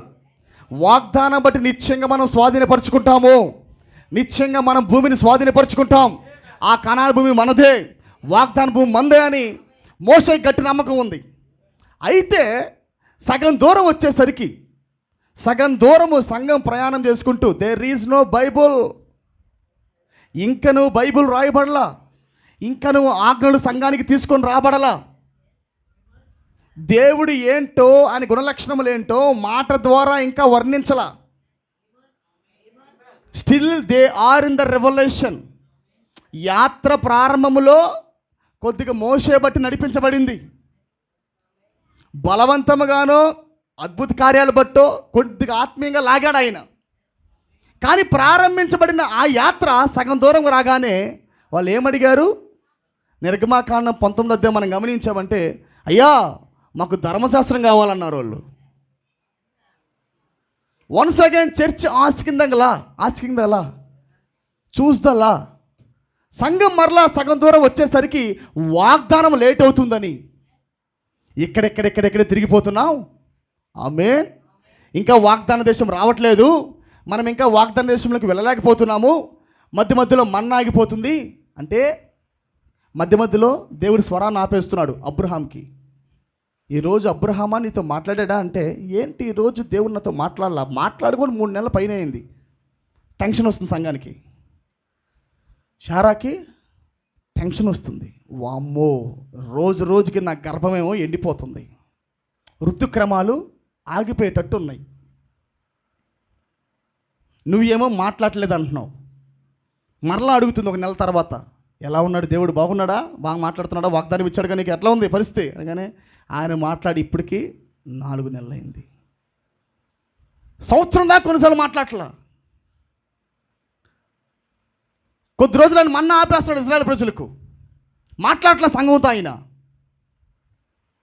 ఎప్పుడైతే మన్నా ఆగిపోతుందో శారా సంఘానికి గుండెల్లో డబేలు అంటుంది, అమ్మా ఆయన ఇటు తినడానికి ఆహారం లేదు, ఋతుక్రమం ఏమో ఆగిపోతుంది, మనకు పుట్టడానికి అవకాశం లేదు. ఆమేన్. వేరే ఎవరినైనా సబ్స్టిట్యూషన్ తెచ్చుకుందామా? ఇది ఎట్టో కుదిరేటట్టు లేదులే. కానీ నిజానికి ఐగుప్తు దేశం నుంచి బయటికి ఎలా లాగాడు ఆయన? శక్తివంతంగా లాగాడు, అబ్రహాము లాగినట్టు లాగాడా? ఐగుప్తు దేశం అంటే అన్యుల దేశమేనా? ఇరాక్ దేశం అంటే అన్యుల దేశమేనా? సరైన దాంట్లో నుంచి కరుడు కట్టిన అన్యుల ప్రాంతంలో నుంచి, నిమ్రోదు ప్రాంతంలో నుంచి, బాబేలు గోపురం దగ్గర నుంచి విగ్రహారాధన చేస్తున్న బైబిల్ ఉంటుంది యెహోషువ గ్రంథంలో. యూఫ్రటీస్ నది ప్రక్కన అబ్రహాము వాళ్ళ నాన్న విగ్రహాలు తయారు చేస్తారంట, విగ్రహాలకు మొక్కేవాళ్ళు. యూఫ్రటీస్ నది ప్రక్కన ఉన్న అబ్రహామును దేవుడు పిలిచి తన స్వరము చేత అబ్రహాము లాక్కొని వచ్చాడు. ఆయన లాగినప్పుడు సంఘం కూడా చూసిందిగా, వావ్ ఇప్పుడు దాకా ఏ దేవుడు మాతో మాట్లాడలా, అప్పుడెప్పుడో విన్నాం ఆయన యోబుతో పనిచేశాడని, అప్పుడెప్పుడో విన్నాం నోవాహు ద్వారా దేవుడు జలప్రలయాన్ని తెప్పించి ప్రపంచాన్ని నాశనం చేశాడని. కానీ అదే దేవుడు మాతో మాట్లాడటమా? అదే దేవుడు మాతో ప్రయాణం చేయటమా? చాలా సంతోషంగా ఉందనుకున్నారు. కానీ ఆయన ఆలస్యం చేసే కొందికి వీళ్ళకి ఎమ్మటే ఏం గుర్తొస్తుంది? మరో మార్గం ఉంటే బాగుండు. దానికి ఇన్స్టెంట్గా సబ్స్టిట్యూషన్గా మరో మార్గం అనుకుంటే బాగుండు. హల్లెలూయా. సేమ్ ఇదే ప్రయాణము మనకి ఇజ్రాయెల్ ప్రజలకు జరుగుతుంది. హల్లెలూయా. కొద్దిగా మన్నా ఆపితే చాలు, ప్రభువా మన్నా ఆపేసావా నాయన, మాకు వెనక్కిపోవడానికి దారి లేదు, ముందుకు వెళ్ళడానికి దారి లేదు, మధ్యలో ఆపే ఇప్పుడు ఏం చేయమంటావు? మాకు ధర్మశాస్త్రం కావాలన్నారు. చాలా కష్టముతో దేవుడు నిజానికి అబ్రహాంకి ఇచ్చిన వాగ్దాన ప్రకారంగా ఆయన భూమిని ఇస్తానని చెప్పాడు ఆయన. వాళ్ళది జస్ట్ బిల్లు, వాళ్ళు నమ్మాలంతే. ఇంక వాటిని వాగ్దానాన్ని మనసులో పెట్టుకొని, విశ్వాసాన్ని మనసులో పెట్టుకొని ఇంక వాళ్ళు దేన్ని చూడకూడదు. ఇంకా బై ఫెయిత్ వాళ్ళు ముందుకెళ్ళిపోతూ ఉండాలి వాళ్ళు. హల్లెలూయా. కానీ ఏం జరుగుతుంది? ఎప్పుడైతే ఈ ఆగిపోతున్నాయో వాళ్ళకి టెన్షన్ మొదలవుతుంది. హల్లెలూయా. గమనించండి, ఇస్సాకు ద్వారా పుట్టిన ప్రజల్లో కూడా ఈడు జ్వరపడ్డాడు. అక్కడ వేరు ఇరిగిపోయింది, దాసి కుమారుని వెళ్ళగొట్టాడు. వన్స్ అగైన్ శారా గర్భములో నుంచి పుట్టిన ప్రజలు కూడా ఇప్పుడు ధర్మశాస్త్రాన్ని కోరుకుంటున్నారు. వి వాంట్ గ్రేస్ అన్నారా? వి వాంట్ లా.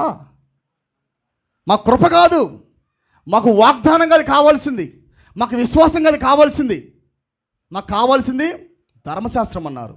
సరే మీకు ఎట్టుందరయ్యా, నేనేదో సరైన మార్గం పంపించి నేను డైరెక్ట్గా మిమ్మల్ని కలుసుకుంటున్నా, ప్రత్యక్షత మీ హృదయంలో పెడుతున్నా. పాపాన్ని జయించే శక్తి ప్రత్యక్షతలోనే ఉంది. నా మాట నేను మాట్లాడితే వాడు ఎంటర్ అవుతాడు గదిలోకి. నేను ఆజ్ఞ జారీ చేస్తే వాడు క్యాంపులోకి వస్తాడు. నేను ఇలా మార్గం వద్దురా, మోసపోతారు, మీరు పడిపోతారు, మీరు గెలవలేరు, జీవానికి బదులుగా మీకు శాపాలు వస్తాయి నేను వాక్యం మాట్లాడితే అని దేవుడు అంటే, లేదు లేదు నువ్వు రాయి చెబుతా, ఇట్లా కాదులే కానీ నువ్వు రాయి, ఇట్లా మా వల్లగాట్లు అని చెప్పారు. సరే అని దేవుడు రాసుకొని తెచ్చాడు. వీళ్ళకి మోషే ఈపో అన్నాడు. ఆమేన్. గమనిస్తున్నారా? ఎందుకు మోషే కింద ఉన్న యెహోషువ కాలేబులు గెలిచారంటే, ఎందుకు మోషే కింద ఉన్న యెహోషువ కాలేబులు గెలిచారంటే, వీళ్ళిద్దరూ వాగ్దానం బట్టి ప్రత్యక్షతను కోరుకొని ప్రయాణించారు వీళ్ళు. ఆమేన్. విశ్వాసాన్ని కాపాడుకుంటూ, ప్రత్యక్షతని కాపాడుకుంటూ, హల్లెలూయా, కాపాడుకుంటూ వాళ్ళు గమ్యానికి విశ్వాసంతో వెళ్ళారు వాళ్ళు.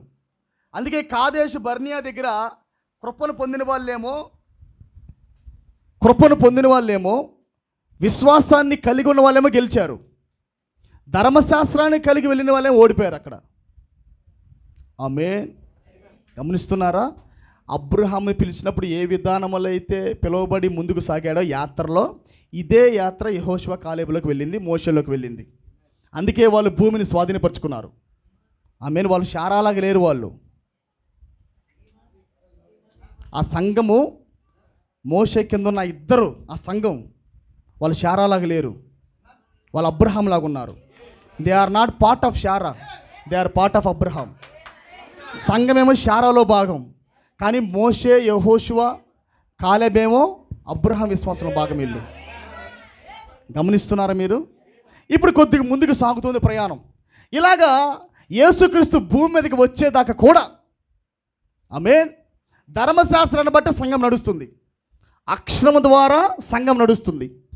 పాపాన్ని జయించే శక్తి వారిలో లేకపోలా, వాళ్ళకి లేదు. వాళ్ళకి ఆమేన్. పాపాన్ని జయించే శక్తి వాళ్ళకి రావట్ల. అక్షరాన్ని బట్టి దాక్కుంటున్నారు, కానీ చేయకూడదని మౌనంగా ఉంటున్నారు. కానీ ఎవరైనా చూస్తారని, చేస్తే మరలా అందరి ముందు బహిరంగంగా వెళ్ళాలిగా. ఇప్పుడు అన్యుడు పాపం చేశాడు అనుకో, రహస్యంగా ఎక్కడో ఒక మూల ఉంటాడు, ఒక గదిలో ఉన్నాడు, పాపం చేశాడు. పాపం చేశాక వాడు వెంటనే మరలా మోకాలు వేసి నన్ను క్షమించు ప్రభువా అంటే ఒప్పుకోలు జరిగిపోయింది. పాపము చేసి, పాపం చేయమని కదా నా అర్థం, సింపుల్ వే కదా చేయడం, మోకాలు వేయటం. కృప నిరార్థకం చేయకూడదని బైబిల్ సెలవిస్తుంది. ఇచ్చిన కృపను కామ వికారమైన చేష్టాలకు వాడుకొనక. గమనించండి, అన్యుడు పాపం చేసిన తర్వాత వాడు వెంటనే మోకాళ్ళేసి ఒప్పుకొని పాపాలు కడుక్కుంటాడు. ఎందుకంటే ఒప్పుకోలు మీద ఆయన ప్రధాన యాజకుడు. కానీ యూదుడు పాపం చేశాడు అనుకో, వాడు అందరి ముందు గొర్రెపిల్ల పట్టుకొని పోవాలా, అందరి ముందు గొర్రెపిల్ల పట్టుకొని మందిరంలోకి వెళ్ళాలి. ఒకసారి ఆలోచించుకోండి. ఇక్కడే మరి ఆ ప్రాంతం ఉంటే ఆ క్రమం ఇక్కడ నుండి ఎలా ఉంటుందో మీరు చూడండి. నామోషి, అవునా కాదా? అందరి ముందు దేశం మొత్తంలో దాదాపుగా చాలా గోత్ర ప్రజలు చూస్తూ ఉంటారు, మందిరానికి వెళ్తూ ఉంటారు, సున్నత కార్యక్రమాలు జరుగుతూ ఉంటాయి, పండగలు జరుగుతూ ఉంటాయి, ఆమేన్, మందిరానికి వచ్చి ప్రార్థన చేసుకుంటూ ఉంటాయి, ఇవన్నీ జరుగుతూ ఉంటాయి.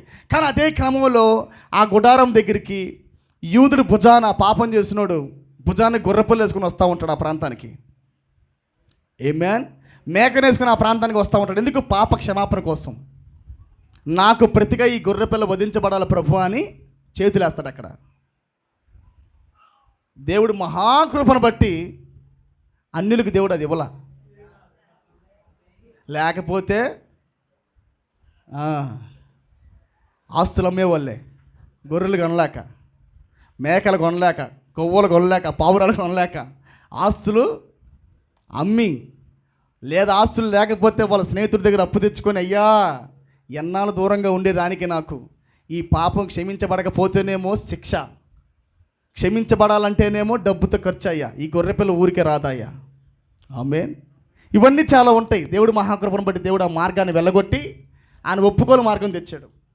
ఈ ఒప్పుకోలు మార్గంలోకో నువ్వు ఒప్పించబట్టలేదు అనుకో, ఇంక నీకన్నా నీచమైన వాళ్ళు ఇంకొకరు లేరు.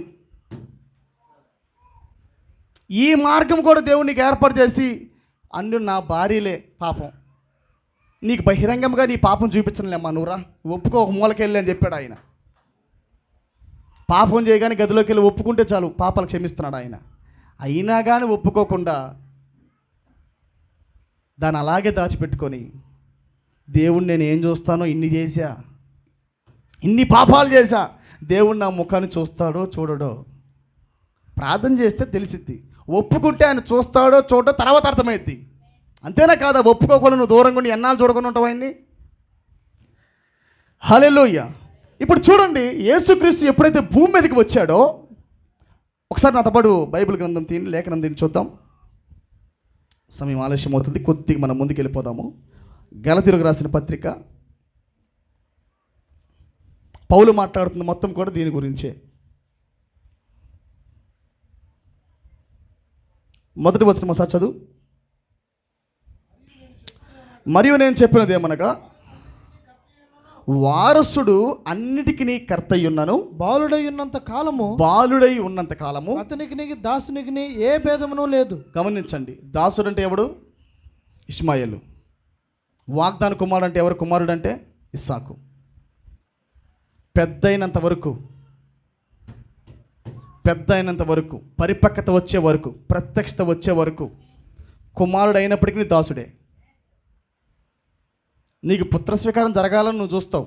నేను బ్రదర్ బ్యానంలాగా పుత్రస్వీకారంలోకి వెళ్ళాలి, నేను పరిపాలించాలి, నేను కూడా సృష్టిని పరిపాలించాలి, నేను కూడా పలుకుబడి పరిచయం చేయాలంటావు. ఇవన్నీ రైటే, కానీ స్టిల్ నువ్వు ఎక్కడున్నావు? కుమారుడివే, కానీ దాసుతో సమానంగా ఉన్నావు. దాసుడు కుమారుడితో సమానంగా ఉన్నావు.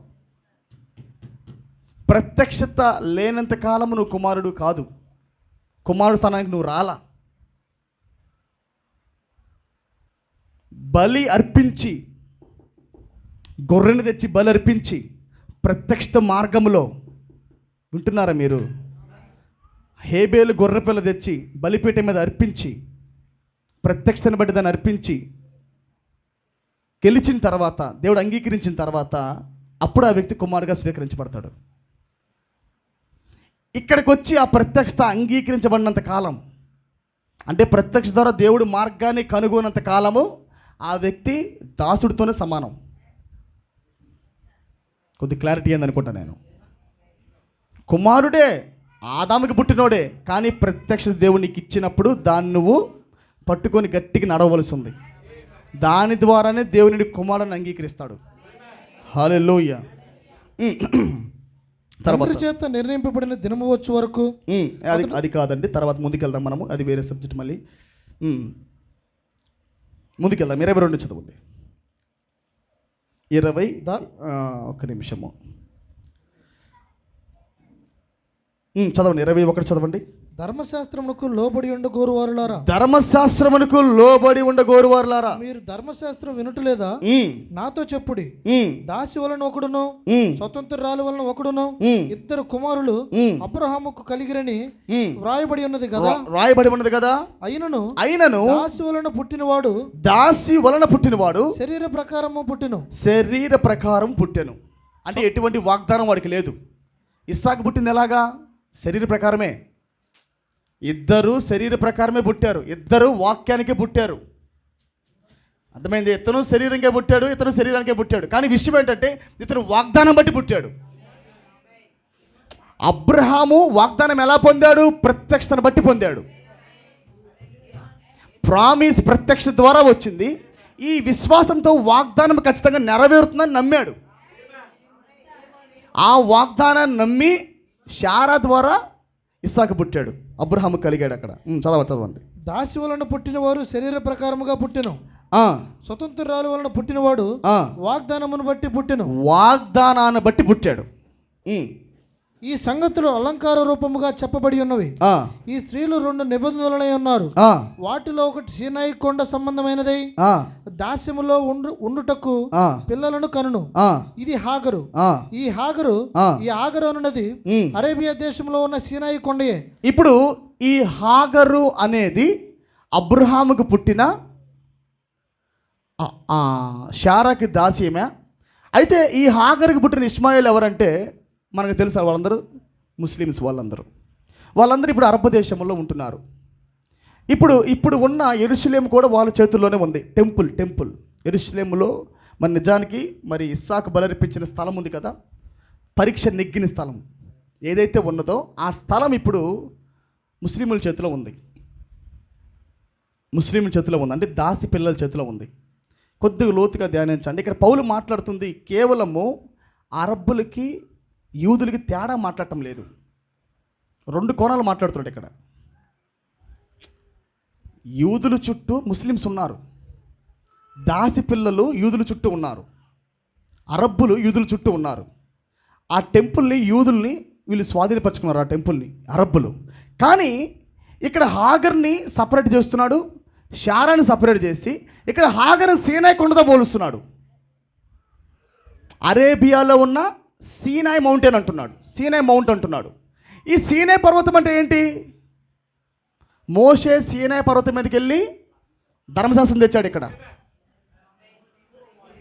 మీకు అర్థమైందా? హాగర్ని ఎలా పోల్చాడు మీరు చూడండి. బ్రహ్మాంగా పుడుతున్నారు, అబ్రహాముకి పుట్టారు, శరీర సంబంధంగా అబ్రహాముకి పుట్టారు. కానీ హాగర్ని దేంతో పోలుస్తున్నాడు అంటే సీనే పర్వతంతో పోలుస్తున్నాడు. ఈ సీనే పర్వతం మీదకి వెళ్ళి మోషే ఏం తెచ్చాడు? లా తెచ్చాడు, ధర్మశాస్త్రం తెచ్చాడు. ఈ ధర్మశాస్త్రం అని చదవండి బ్రదరు. ఈ హాగరు అనున్నది అరేబియా దేశంలో ఉన్న సీనాయి కొండయే. ఒక్కసారి చూడండి బ్రదరు, 24 చదవండి. ఈ సంగతులంట అలంకార రూపంగా చెప్పబడినవి. ఈ స్త్రీలు రెండు నిబంధనలై ఉన్నారు. వాటిలో ఒకటి సీనాయి కొండ సంబంధమైనది. దాస్యంలో ఉండుటకు పిల్లలను కలును. దాస్యంలో ఉండటానికి పిల్లలకు అంటారు ఇంకోళ్ళు. అంటే ధర్మశాస్త్రం ద్వారా పుడుతున్న ప్రతి ఒక్కరు కూడా దాస్యంలో ఉండటానికే కంటున్నారు. ఆత్మతో ఏమాత్రం సంబంధం లేదు, ప్రత్యక్షతో ఏమాత్రం సంబంధం లేదు. వింటున్నారా మీరు? Same message. కానీ అబ్రహాములో ఉన్న విశ్వాసం ప్రయాణం చేయట్లా, అబ్రహాములో ఉన్న వాగ్దానం ప్రయాణం చేయట్లా, అబ్రహాములో ఉన్న నిరీక్షణ ప్రయాణం చేయట్లా. కానీ అబ్రహాముకి పుట్టినోళ్ళే. ప్రవక్తే స్వయముగా ధర్మశాస్త్రాన్ని తెచ్చాడు మోషే. ధర్మశాస్త్రం మాత్రమే మోషే తేలా, ధర్మశాస్త్రంతో పాటు మోషే ప్రత్యక్షత కూడా తెచ్చాడు. అర్థమైందా మీకు? ఎవరైతే అబ్రహాంకి నిజంగా పుట్టాడో వాళ్ళకేమో ఆయన మాటను బట్టి కాదు, కానీ ప్రత్యక్షత బట్టి మోషే యెహోషువ కాలేబుతో మాట్లాడుతున్నాడు. కానీ ఎవరైతే శరీరానుసారంగా పుట్టారో, ధర్మశాస్త్రం కోరుకున్నారో వాళ్ళు మాత్రం నిత్యము దాసులుగా ఉండి దాస్యములో ఉండి, ఆమేన్, వాళ్ళు కుమారులు ఎలా ఉన్నారంట? నిత్యము దాసులే, నిత్యము వాక్యం మాత్రమే పట్టుకునే ప్రజలు వాళ్ళు. అర్థమైందా? పౌలు భాష మీకు అర్థమవుతుందా? కొద్ది ముందు చదువుదాము. ఈ హాగరు అనున్నది అరేబియా దేశంలో ఉన్న సీనాయి కొండయే. ఓకే. ప్రస్తుతం మందున్న యెరూషలేము దాని పిల్లలతో కూడా దాస్యమందున్నది కనుక ఆ నిబంధన దానికి దీట అయి ఉన్నది. అయితే పైనున్న యెరూషలేము స్వతంత్రముగా ఉన్నది, అది మనకు తల్లి. 28 సహోదరులారా మనం ఇస్సాకు వలె వాగ్దానమును బట్టి పుట్టిన కుమారులమై ఉన్నాము. అప్పుడు శరీరమును బట్టి పుట్టినవాడు ఆత్మను బట్టి పుట్టినవాని ఎలాగ హింస పెట్టునో. ఇప్పుడు చదవండి. అప్పుడు గమనిస్తున్నారా? గమనించారు ఇక్కడ మాట. ఒకటేమో శరీర సంబంధమైన వాడబడింది, ఒకటేమో ఇందాక ఏం మాట్లాడాడు? వాగ్దానం బట్టి పుట్టాడు అన్నాడు. శరీరం బట్టి పుట్టినవాడేమో హాగర్ కుమారుడు, వాగ్దానం బట్టి పుట్టినోడేమో ఇస్సాకు. మరలా ఇక్కడ ఏం మాట్లాడుతున్నాడంటే ఆత్మను బట్టి, అప్పుడు శరీరం బట్టి పుట్టినవాడు ఆత్మను బట్టి పుట్టిన వారిని ఎలాగ హింస పెట్టానో ఇప్పుడు అలాగే జరుగుతున్నది. మీరు గమనించారా? దాన్ని తీసుకొచ్చి సీనా పర్వతంతో పోల్చాడు. ఏం చేశారు వాళ్ళు? ఆత్మకు పుట్టిన మోషేని, ఆత్మకు పుట్టిన యెహోషువాని, ఆత్మకు పుట్టిన కాలేబుని ఏమన్నారు వాళ్ళు? చంపుతామన్నారు వాళ్ళు. దాసి కుమారులు పెరిగారా? దాసత్వం పెరుగుతుందా? క్రౌడ్ పెరిగిందా? మెసేజ్లో క్రౌడ్ పెరిగిందా? ఎప్పుడైతే కాదేశు బర్నియాలోకి యెహోషువ కాలేబు వెళ్ళి వాళ్ళకు రిపోర్ట్ తెచ్చారు, వాళ్ళు మనం ప్రామిస్ ఖచ్చితంగా పొందగలం, మనము అబ్రహాముకు దేవుడు వాగ్దానం చేసినట్టుగా మనం నిశ్చయంగా భూమిని స్వాధీనపరచుకుంటామని వాళ్ళు చెప్పారు మాట. ఎప్పుడైతే ఈ మాట పలికిన వాళ్ళు ఏమంటున్నారు? రాళ్ళతో కొట్టండి రా వాళ్ళని, రాళ్ళతో కొట్టి చంపండి. యెహోషువ కాలేబుని ఏం చేయాలంట? రాళ్ళతో కొట్టి చంపాలన్నారు. కానీ వాళ్ళు అప్పుడే బట్టలు ఇప్పి గోనె పట్ట తీసుకొని బూడిద పూసుకొని ఏం చేస్తారు? దయచేసి మీరు అర్థం చేసుకోండి, అక్షరాన్ని వదిలిపెట్టండి, అవిశ్వాసాన్ని వెళ్ళగొట్టండి, ఆత్మను పట్టుకోండి రా నాయన అంటున్నాడు అక్కడ. అబ్రహాం వాగ్దానం చూడండి, అబ్రహాము మాటను చూడండి. మాటిస్తే దేవుడు మాట తప్పడు ఆయన. చూడండి, వాగ్దానం మేము ఊరికే పొందుకోవట్లా, not by word but by faith. వాక్యము ద్వారా, ధర్మశాస్త్రము ద్వారా వాళ్ళు వాగ్దానం స్వాధీనపరచుకోవట్లా. అబ్రహాము లోపల ఉన్న విశ్వాసము ఆత్మను బట్టి వీళ్ళు పుట్టారు. ఆనాడు ఎలాగైతే ఆత్మను బట్టి పుట్టిన వారిని శరీరం బట్టి పుట్టినవాడు ఎలాగైతే హింస పెట్టానో, లైక్ ఇస్మాయేలు ఇస్సాకుని హింస పెట్టాడు. ఎమ్మటే వెళ్ళగొట్టారు, రేపో అన్నాడు. దేవుడు ఏం చేశాడు? చంపాడు, చంపలేదు వాళ్ళందరినీ. మీరు చూడండి, బైబిల్ చదవండి, మీరు కావాలంటే బైబిల్లో రాయబడింది. ఎప్పుడైతే కాదేశు బర్నియాలు వీళ్ళు ఓడిపోయారో, ఎప్పుడైతే కాదేశు బర్నియా దగ్గర శరీర సంబంధాలు ఓడిపోయారో, వచ్చి వీళ్ళని హేళన చేస్తున్నారు. ఆహా, మీరు పోరాడి గెలుస్తారా? వాళ్ళు ఎవరనుకున్న వాళ్ళు? నెఫీలీలు. వాళ్ళు సాధారణంగా లేరు, వాళ్ళు ఛాతి భీకరంగా ఉంది, వాళ్ళ ఎత్తు భీకరంగా ఉంది, మనం వాళ్ళని స్వాధీనపరచుకోలేమంటున్నారు, హేళన చేస్తున్నారు. పైపెచ్చు వాగ్దానం గురించి మాట్లాడితే ఏమంటున్నారు? రాళ్ళతో కొడతామంటున్నారు, చంపేస్తే మిమ్మల్ని అంటున్నారు. హల్లెలూయా. సేమ్ అక్కడ ఏం జరిగిందో సంఘానికి ఇక్కడ జరుగుతుంది. ఎప్పుడైతే ఈ దాసులు ధర్మశాస్త్రానికి పుట్టిన ఈ ప్రజలు ఎప్పుడైతే అవిశ్వాసంగా ఉన్నారో, దేవుడే 20 లక్షల మంది మొత్తాడు. అక్కడేం వెళ్ళగొట్టాడు, ఇక్కడేం మొత్తాడు. దేవుడే వాళ్ళని చంపాడు. అక్కడ వాళ్ళకి పుట్టిన ప్రజలు ఇప్పుడు మళ్ళీ దేవుడు తీసుకున్నాడు. ఆమేన్. వాళ్ళకి పుట్టిన ప్రజల్ని ఇప్పుడు దేవుడు తీసుకొని యెహోషువ నాయకత్వం కింద నడిపించుకుంటూ వచ్చాడు. ఇప్పుడు గమనిస్తున్నారా? ఇప్పుడు నిదానంగా తరోలి ఏమైందంటే, విశ్వాసం అనేది కనుమరుగైపోయింది, వాగ్దానాలు కనుమరుగైపోయినాయి. అబ్రహాం యొక్క విశ్వాసం అనేది ఇంకా కనుమరుగైంది. వింటున్నారా మీరు? సబ్జెక్ట్ మీరు వినాలి జాగ్రత్తగా. విశ్వాసం అనేది కనుమరుగైంది అంటే ప్రత్యక్ష మార్గం అనేది కనుమరుగైంది. ఇంకా రాయబడిందే చెయ్యాలి ఇంకా. ఎందుకంటే సంఘం కోరుకుంది, మాకు అదే కావాలని కోరుకుంది. దేవుడు కూడా ఇచ్చాడు, సరే తీసుకొని రా అన్నాడు. ఆమేన్. ఇలాగ వస్తున్నప్పుడు యేసుక్రీస్తు, బైబిల్ చెబుతుంది, చదవండి బ్రదరు, ఇంకో లేఖనం ఉంది. స్త్రీని బట్టి ఆయన లేఖన భాగం చూడండి ఒకసారి. మనము ధర్మశాస్త్రంలో ఉన్నాం కాబట్టి అని మాట్లాడతాడు ఆయన, అపోస్తలుడైన పౌలు. ఎక్కడండి? ఆయన స్త్రీ ద్వారా పుట్టి అని ఉంటుంది.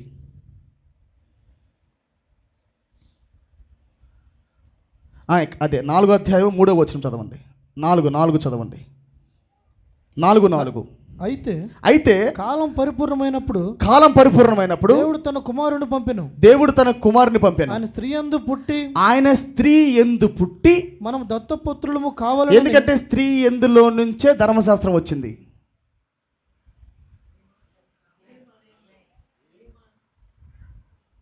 వాగ్దానాన్ని మిస్లీడ్ అవుట్ బట్టి ధర్మశాస్త్రం స్త్రీ ద్వారా వచ్చింది. ఆ స్త్రీ అంటే సంఘానికి సాదృశ్యంగా సంఘములో నుంచే ధర్మశాస్త్రం వచ్చింది.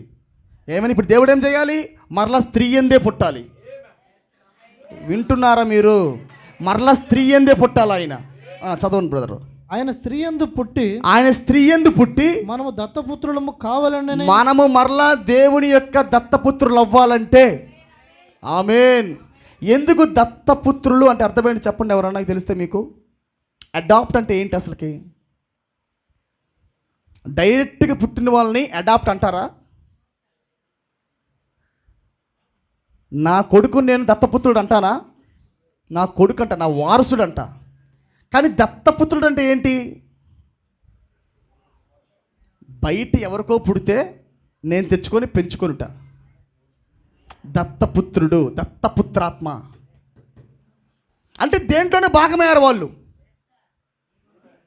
దేనికో పుట్టారు వాళ్ళు. ఇప్పుడు దేవుడు ఏం చేయాలి? దాన్ని విరగ్గొట్టి, హల్లెలూయా, ఇప్పుడు దాకా దేనికైతే వాళ్ళు పుట్టుకుంటూ వస్తున్నారో, ఈయన మరలా స్త్రీ గర్భంలో పుట్టి ఆమె దాన్ని చంపి ఆ ధర్మశాస్త్రాన్ని విరగొట్టి ఇప్పుడు దేవుడు ఏం చేయాలి? ప్రజలను ఆయన దత్తపుత్రత్వకు తీసుకెళ్ళాలి. ఆయన పుత్ర స్వీకారం ప్రజలకు ఇవ్వాలి. ఆయన తన కుమారులుగా స్వీకరించాలి. ఆయన హల్లెలూయా. ఆ తర్వాత చదవండి. ఆయన స్త్రీ యందు పుట్టి మనము దత్తపుత్రులము కావాలనని ధర్మశాస్త్రమునకు లోబడి ఉన్న వారిని విమోచించుటకై. గమనించారా?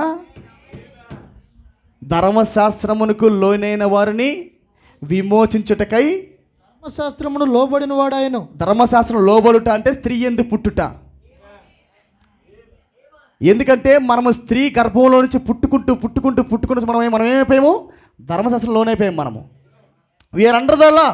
యేసుక్రీస్తు భూమి మీద పుట్టి ఆయన ధర్మశాస్త్రం యొక్క శాపాన్ని చింపేదాకా మనం ఎక్కడున్నాము?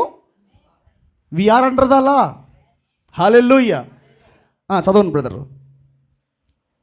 ధర్మశాస్త్రమునకు లోబడిన వారిని విమోచించుటకై ధర్మశాస్త్రమునకు లోబడిన వాడాయను. మరియు మీరు కుమారులై ఉన్నందున, ఇప్పుడు మీరు కుమారులైనందున, చదవండి, నాయనా తండ్రి అని మొరపెట్టు తన కుమారుని ఆత్మ. దేవుడు అంటే ఇది వరకు ఇది లేదా? ఒప్పించేది లేదు. పాపాలు క్షమించే మార్గం ఇది వరకు లేదు. పాపము చేస్తే గొర్రెపిల్ల తీసుకుని వెళ్ళుట. కానీ ఇక్కడ మార్గం మారిపోయింది. నువ్వు పాపం చేసావనుకో, నువ్వేమనాలి ఇప్పుడు? అబ్బా తండ్రి క్షమించు ప్రభువా, నాయనా క్షమించు ప్రభువా అంటే చాలా. ఆయన అంటే ధర్మశాస్త్రములో ఒప్పించబడే కార్యక్రమాలు లేవు. జస్ట్ నీ చేతులు గొర్రె మీద పెట్టి నీ పాపం దాంట్లో ట్రాన్స్ఫర్ చేయటమే. అది వధించబడితే నీ పాపాలు క్షమించబడినట్టే. తాత్కాలికమైన విమోచన. హల్లెలూయా. తర్వాత చదవండి బ్రదర్. మరియు మీరు కుమారులై ఉన్నందున నాయనా తండ్రి అని మొరపెట్టు తన కుమారుని ఆత్మను దేవుడు మన హృదయంలోనికి పంపెను. ఎంతమందికి పంపాడు ఆయన? ఆత్మను పొందిన వాడికి ఇది ఉంటుంది అనుభవం. దేవుడు మన హృదయంలోకి అబ్బా తండ్రి అని మొరపెట్టి ఆత్మనిచ్చాడు. ఆయన పాపము చేసిన, ఒంటరిగా ఉన్నా, ఏమైనా ఏ సమస్యలో ఉన్నా ఏమంటాం మనము? తండ్రి, నాయన, అబ్బా father please forgive me lord, మరి అవకాశం నాకు దయచే ప్రభు అంటాం మనము. హల్లెలూయా. కాబట్టి నీవు దాసుడువు. కాబట్టి ఎప్పుడైతే నువ్వు దీన్ని ఎరిగావో, వినాలి, ఎప్పుడైతే మీరు ఈ మార్గాన్ని ఎరిగారో, అబ్బా తండ్రి అని మొరపెట్టే ఆత్మ ఎప్పుడైతే నీ హృదయంలోకి వచ్చిందో, ఇంక నువ్వు దాసుడు కాదు, నీవు కుమారుడు అయితే దేవుని ద్వారా వారసుడువు, దత్తపుత్రుడు కాదు. You are not the adopted son. You are the heir of God. నువ్వు దత్తపుత్రుడు కాదు, ఇప్పుడు నువ్వు వారసుడు. నీవు ఇప్పుడు విషయం గమనించారా? మనం దత్తపుత్రులం కాదు, మనం వారసులం. మనం ఇప్పుడు దేవుడికి ధర్మశాస్త్రంలో లోనైతే విమోచించబడకపోతే మనం దత్తపుత్రులం. కానీ ఒక్కసారి విమోచన జరిగిన పిదప ఎప్పుడైతే తెర చిరిగిపోయిందో, హల్లెలూయా, ఎప్పుడైతే ధర్మశాస్త్రం విరిగిపోయిందో, ఇంకా మనం దత్తపుత్రులం కాదు, మనము వారసులై ఉన్నాం. మనము ఎందుకంటే ఇచ్చిన ఆత్మ సొంత ఆయన ఆత్మ ఇచ్చాడు. ఆయన దేవుని ఆత్మ ద్వారా జన్మించిన ప్రతి వ్యక్తి కూడా వారసులై ఉన్నారు. హల్లెలూయా. ఇప్పుడు గమనించండి పిల్లారా, మనకు చాలా ఆలస్యం అయిపోతుంది. మనం ముందుకెళ్తే కొద్దిగా నేను దాని కంక్లూజన్ ఇచ్చి ముగిస్తాను. ఇప్పుడు గమనించండి, ఎప్పుడైతే యేసుక్రీస్తు భూమి మీదకి వచ్చాడో, స్త్రీ గర్భములో పుట్టి అప్పుడు దాకా యెరూషలేము మొత్తము కూడా, ఇస్సాకు ప్రజలందరూ కూడా, శారా గర్భములో నుంచి పుట్టిన ప్రతి వ్యక్తి కూడా దేంట్లో ఉన్నారు? వాళ్ళు ధర్మశాస్త్రం అనే కట్టుల్లో ఉన్నారు. ధర్మశాస్త్రం అంటే వాక్యమే, మరలా గుర్తుపెట్టుకోండి. ధర్మశాస్త్రం అంటే మరలా ఏదో కాదు, ఇట్ ఇస్ ఎ వర్డ్. వాక్యమే కానీ బంధించబడి ఉన్నారు, వాక్యమే కానీ షాడోలో ఉన్నారు. ఆమేన్. ఎప్పుడైతే యేసుక్రీస్తు పుట్టాడో, పుట్టగానే అందరికి విమోచన ఇవ్వాల. అదంటే హాగరు శారా వెళ్ళగొట్టావు, నీ కుమారుని వాగ్దాన ప్రకారం దాసుడితో మరి వాగ్దాన ప్రకారం ఇస్సాకుని పిల్లల్ని ఇచ్చో బాగానే ఉంది. కానీ ఇక్కడ ఇద్దరు ఒకే దాంట్లో ఉన్నారు కదా. ఏమేన్ ఈ ఎలక్షన్ ఆత్మ ద్వారా ప్రయాణం చేస్తుంది, ప్రత్యక్షత ద్వారా ఆత్మ ప్రయాణం చేస్తుంది. ప్రత్యక్షతను బట్టే మనం చెప్పగలం ఇతని వారసుడని. అబ్రహాము కుమారులు అంటే సరిపోలా. అక్కడ పౌలు ఏమంటున్నాడు, నేను క్రీస్తుని బట్టి అబ్రహాముకి రాయల్ సీడ్ అంటున్నాడు. ఎందుకంటున్నాడు ఆ మాట? అబ్రహాముకి అందరి పిల్లలు ఉన్నారు. అబ్రహాముకి యెరూషలేము అందరూ అబ్రహాం పిల్లలే.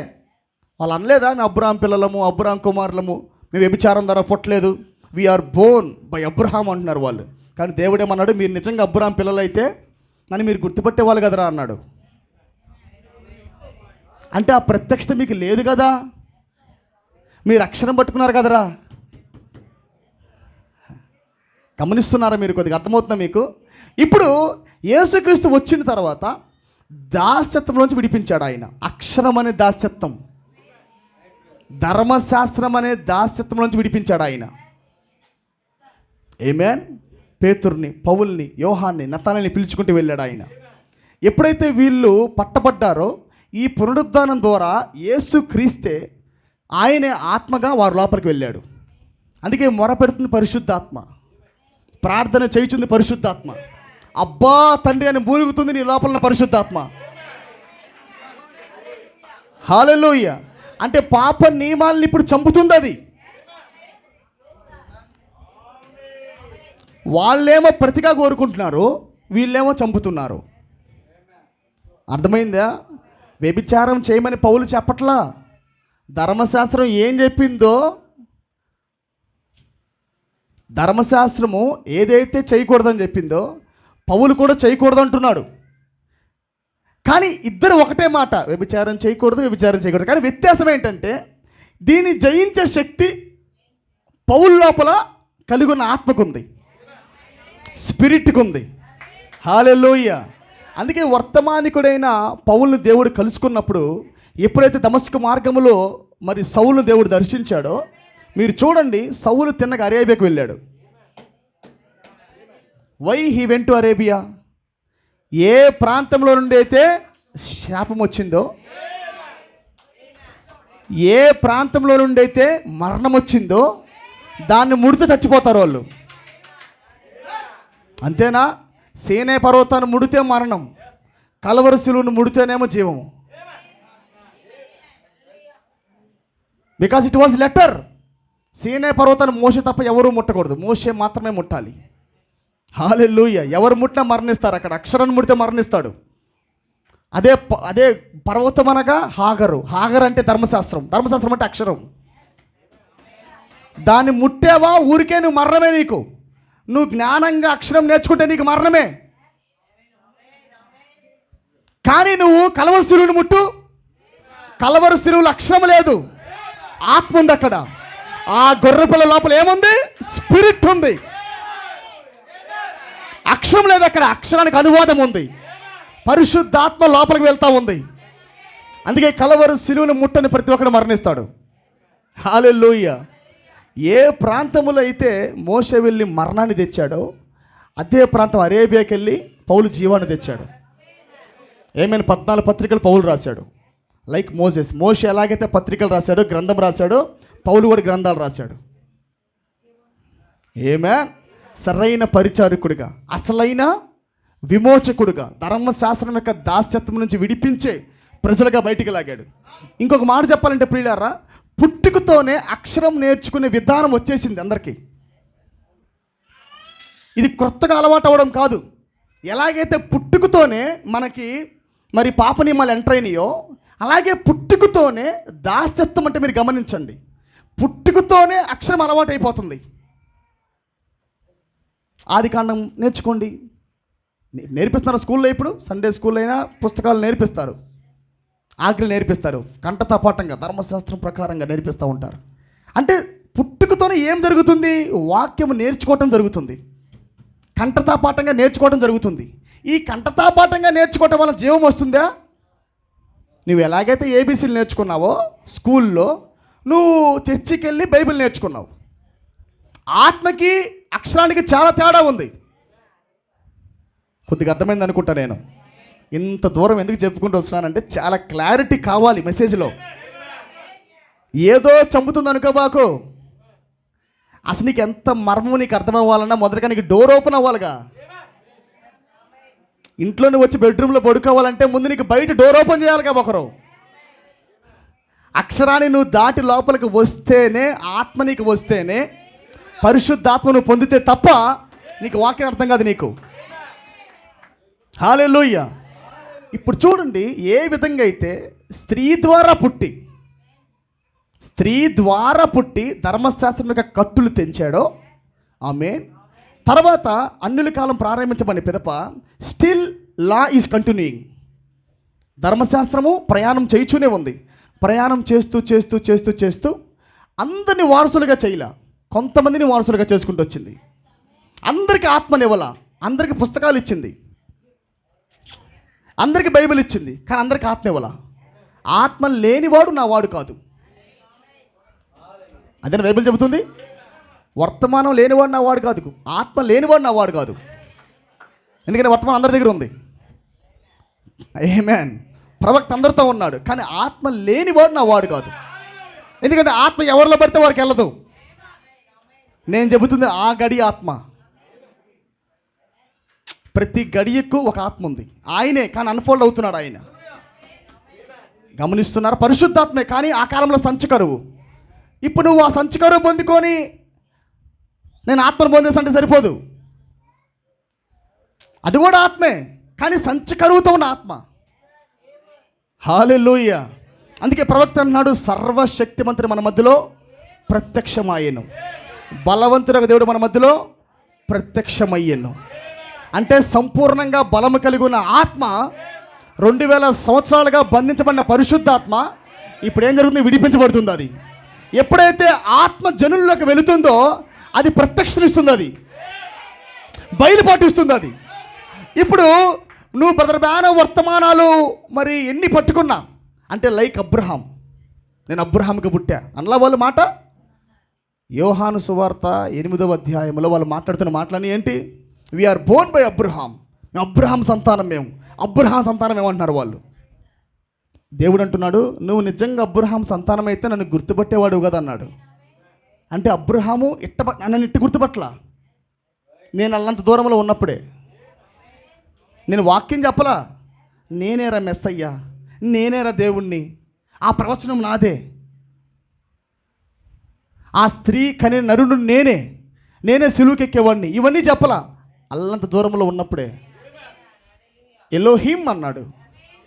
ఇంత దూరం వచ్చి నీ ఎదురు నిలబడి నీతో మాట్లాడుతున్నా, నువ్వు గుర్తుపట్టట్లా. అంటే you are not the heir of Abraham. నువ్వు దాసి కుమారుడివి. కాదు నేను ఆగర పుట్ల, నువ్వు ఆగర పుట్ల, కానీ వాక్యం ద్వారా నువ్వు దాసి కుమారుడు అయ్యావు. స్పీకింగ్ అర్థమైంది ఏం మాట్లాడుతున్నాడో? అబ్రహాం కుమారుడు కాదంటే దాని అర్థం ఏంటి? అక్షరానికి పుట్టావు నువ్వు దాసి కొడుకువి. ఎలా దాసి కొడుకువి? By letter.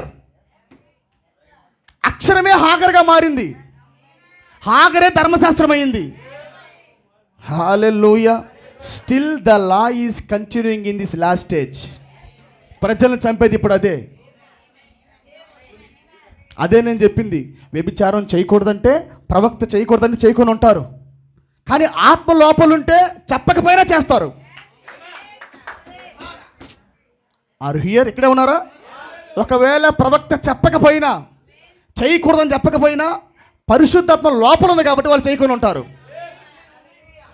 ప్రవక్త చెప్పలేదు కానీ చెప్పకపోతే ఏమైంది? ఆత్మని లోపల లేదా?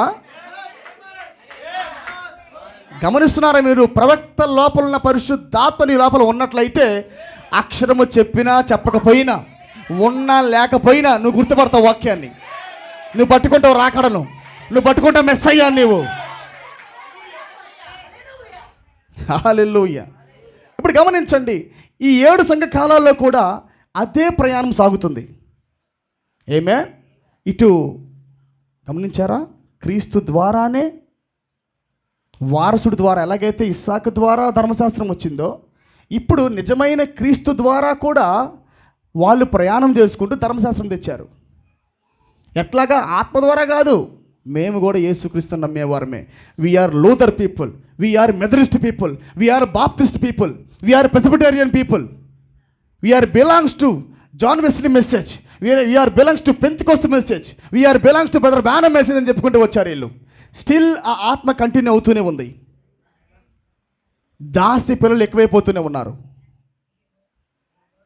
హల్లెలూయా, ఆమేన్. ఇప్పుడు మరలా వాగ్దానం నెరవేరుతుంది. పౌలు రాసిన వాగ్దానం మరలా నెరవేరుతుంది. అది మరలా స్త్రీ యందు పుట్టి, ఎట్లా పుట్టాలా ఆయన? మరలా స్త్రీ యందు పుట్టాలా. ఆనాడు ఎలాగైతే ధర్మశాస్త్రం యొక్క కట్టులు వించటానికి, విరగొట్టడానికి ఎలాగైతే స్త్రీ యందు పుట్టాడో, ఆయన మరొకసారి స్త్రీ యందే పుట్టాలి. ఆయన ఎప్పుడైతే స్త్రీకి ఆయన పుడుతున్నాడో పుట్టుకతోనే అక్షరం చిరిగిపోతుంది. అదేనా తెర చిరుగుటంటే? ప్రవక్త ప్రసంగించాడా? తెర తొలగించబడిన దేవుడు అన్నాడు ఆయన. ఏ తెర అది? ధర్మశాస్త్రం అనే తెర, అక్షరం అనే తెర. ఆత్మ లేకుండా ఉన్న ప్రజలు ఇప్పుడు ఆత్మలకు వెళ్ళిపోతున్నారు. ఇప్పుడు వాళ్ళు 7 సంఘకాలాలలో ధర్మశాస్త్రం ప్రయాణం చేయించింది. ఇది పరిశుద్ధ స్థలములో, పరిశుద్ధ స్థలములో ధర్మశాస్త్రం ఉంది. ఆమేన్. కానీ హోలీయెస్ట్ ప్లేస్లో, అతి పరిశుద్ధ స్థలములో మాత్రం ధర్మశాస్త్రం లేదు. ఆమేన్. ఎవరైతే దాంట్లోకి వెళ్ళారో తెర చిరిగి, హల్లెలూయా, ఇంకా వాళ్ళకి ఆత్మలోనే ప్రయాణం జరుగుతుంది. లైక్ బ్రన్హామ్. అబ్రహాం ఎలాగైతే పిలువబడ్డాడో, బ్రన్హామ్ ఎలాగైతే పిలువబడ్డాడో, నిరీక్షణకు ఆధారం లేనప్పుడే, హల్లెలూయా, సర్ప సంతానం గురించి చెబుతున్నప్పుడు దేవుడు సపోర్ట్ చేసే వాళ్ళు ఎవరు లేరు. నిరీక్షణకు ఆధారం ఉందా? బ్రన్హామ్ నువ్వు నమ్మింది రైటే అని ఎవరన్నా అన్నారా? ఆయనకి దేవుడు బోధిస్తున్నప్పుడు, సర్ప సంతానం గురించి మాట్లాడుతున్నప్పుడు సపోర్ట్ ఎవరు లేరు. నిరీక్షణకు ఆధారం లేనప్పుడే దేవుడు మాట నమ్మాడు. హెజ్బేలు గురించి బోధిస్తున్నప్పుడు నమ్మాడు. నిమ్రోది క్రియలు నమ్మాడు. నికోలైత్ క్రియలు నమ్మాడు. యేసుక్రీస్తు నామం నమ్మాడు. There is no support for brother Branham. William బ్రానమ్కి ఎవరు సపోర్ట్ లేరు. కానీ విశ్వాసాన్ని బట్టి, నిరీక్షణ ద్వారా, ప్రత్యక్షతను బట్టి ఆయన వాక్యం నమ్మాడు. ఆయన సేమ్ సీడ్ ఏదైతే విలియం బ్రానమ్ లోపల నమ్మింపజేసిందో, ద సేమ్ స్పిరిట్, అదే హోలీ గోస్ట్, అదే విత్తనము, అదే కృప నేటికి ప్రయాణం చేస్తూనే ఉంది. అది హల్లెలూయా. అందుకే మేఘం ఎలా వచ్చింది? కృప అని అరుస్తూ తలరాయిగా వచ్చింది. అది ధర్మశాస్త్రం చింపాలంటే కృప రావాలి భూమి మీదకి. అక్షరాన్ని చింపాలంటే తలరాయి రావాలి భూమి మీదకి. ఎప్పుడైతే కృప భూమి మీదకి వచ్చిందో సర్పం చితక్కొట్టబడింది అక్కడ. హల్లెలూయా. శత్రువు మరణించాడు అక్కడ. నేత్రాలు తెరవబడ్డాయి ఇప్పుడు. ఇంకా ఆమేన్. దేవుడి చిన్న వాక్యాన్ని దీవించును గాక. పైకి నిలబడదాం ప్రియులారా. ఆమేన్. హల్లెలూయా.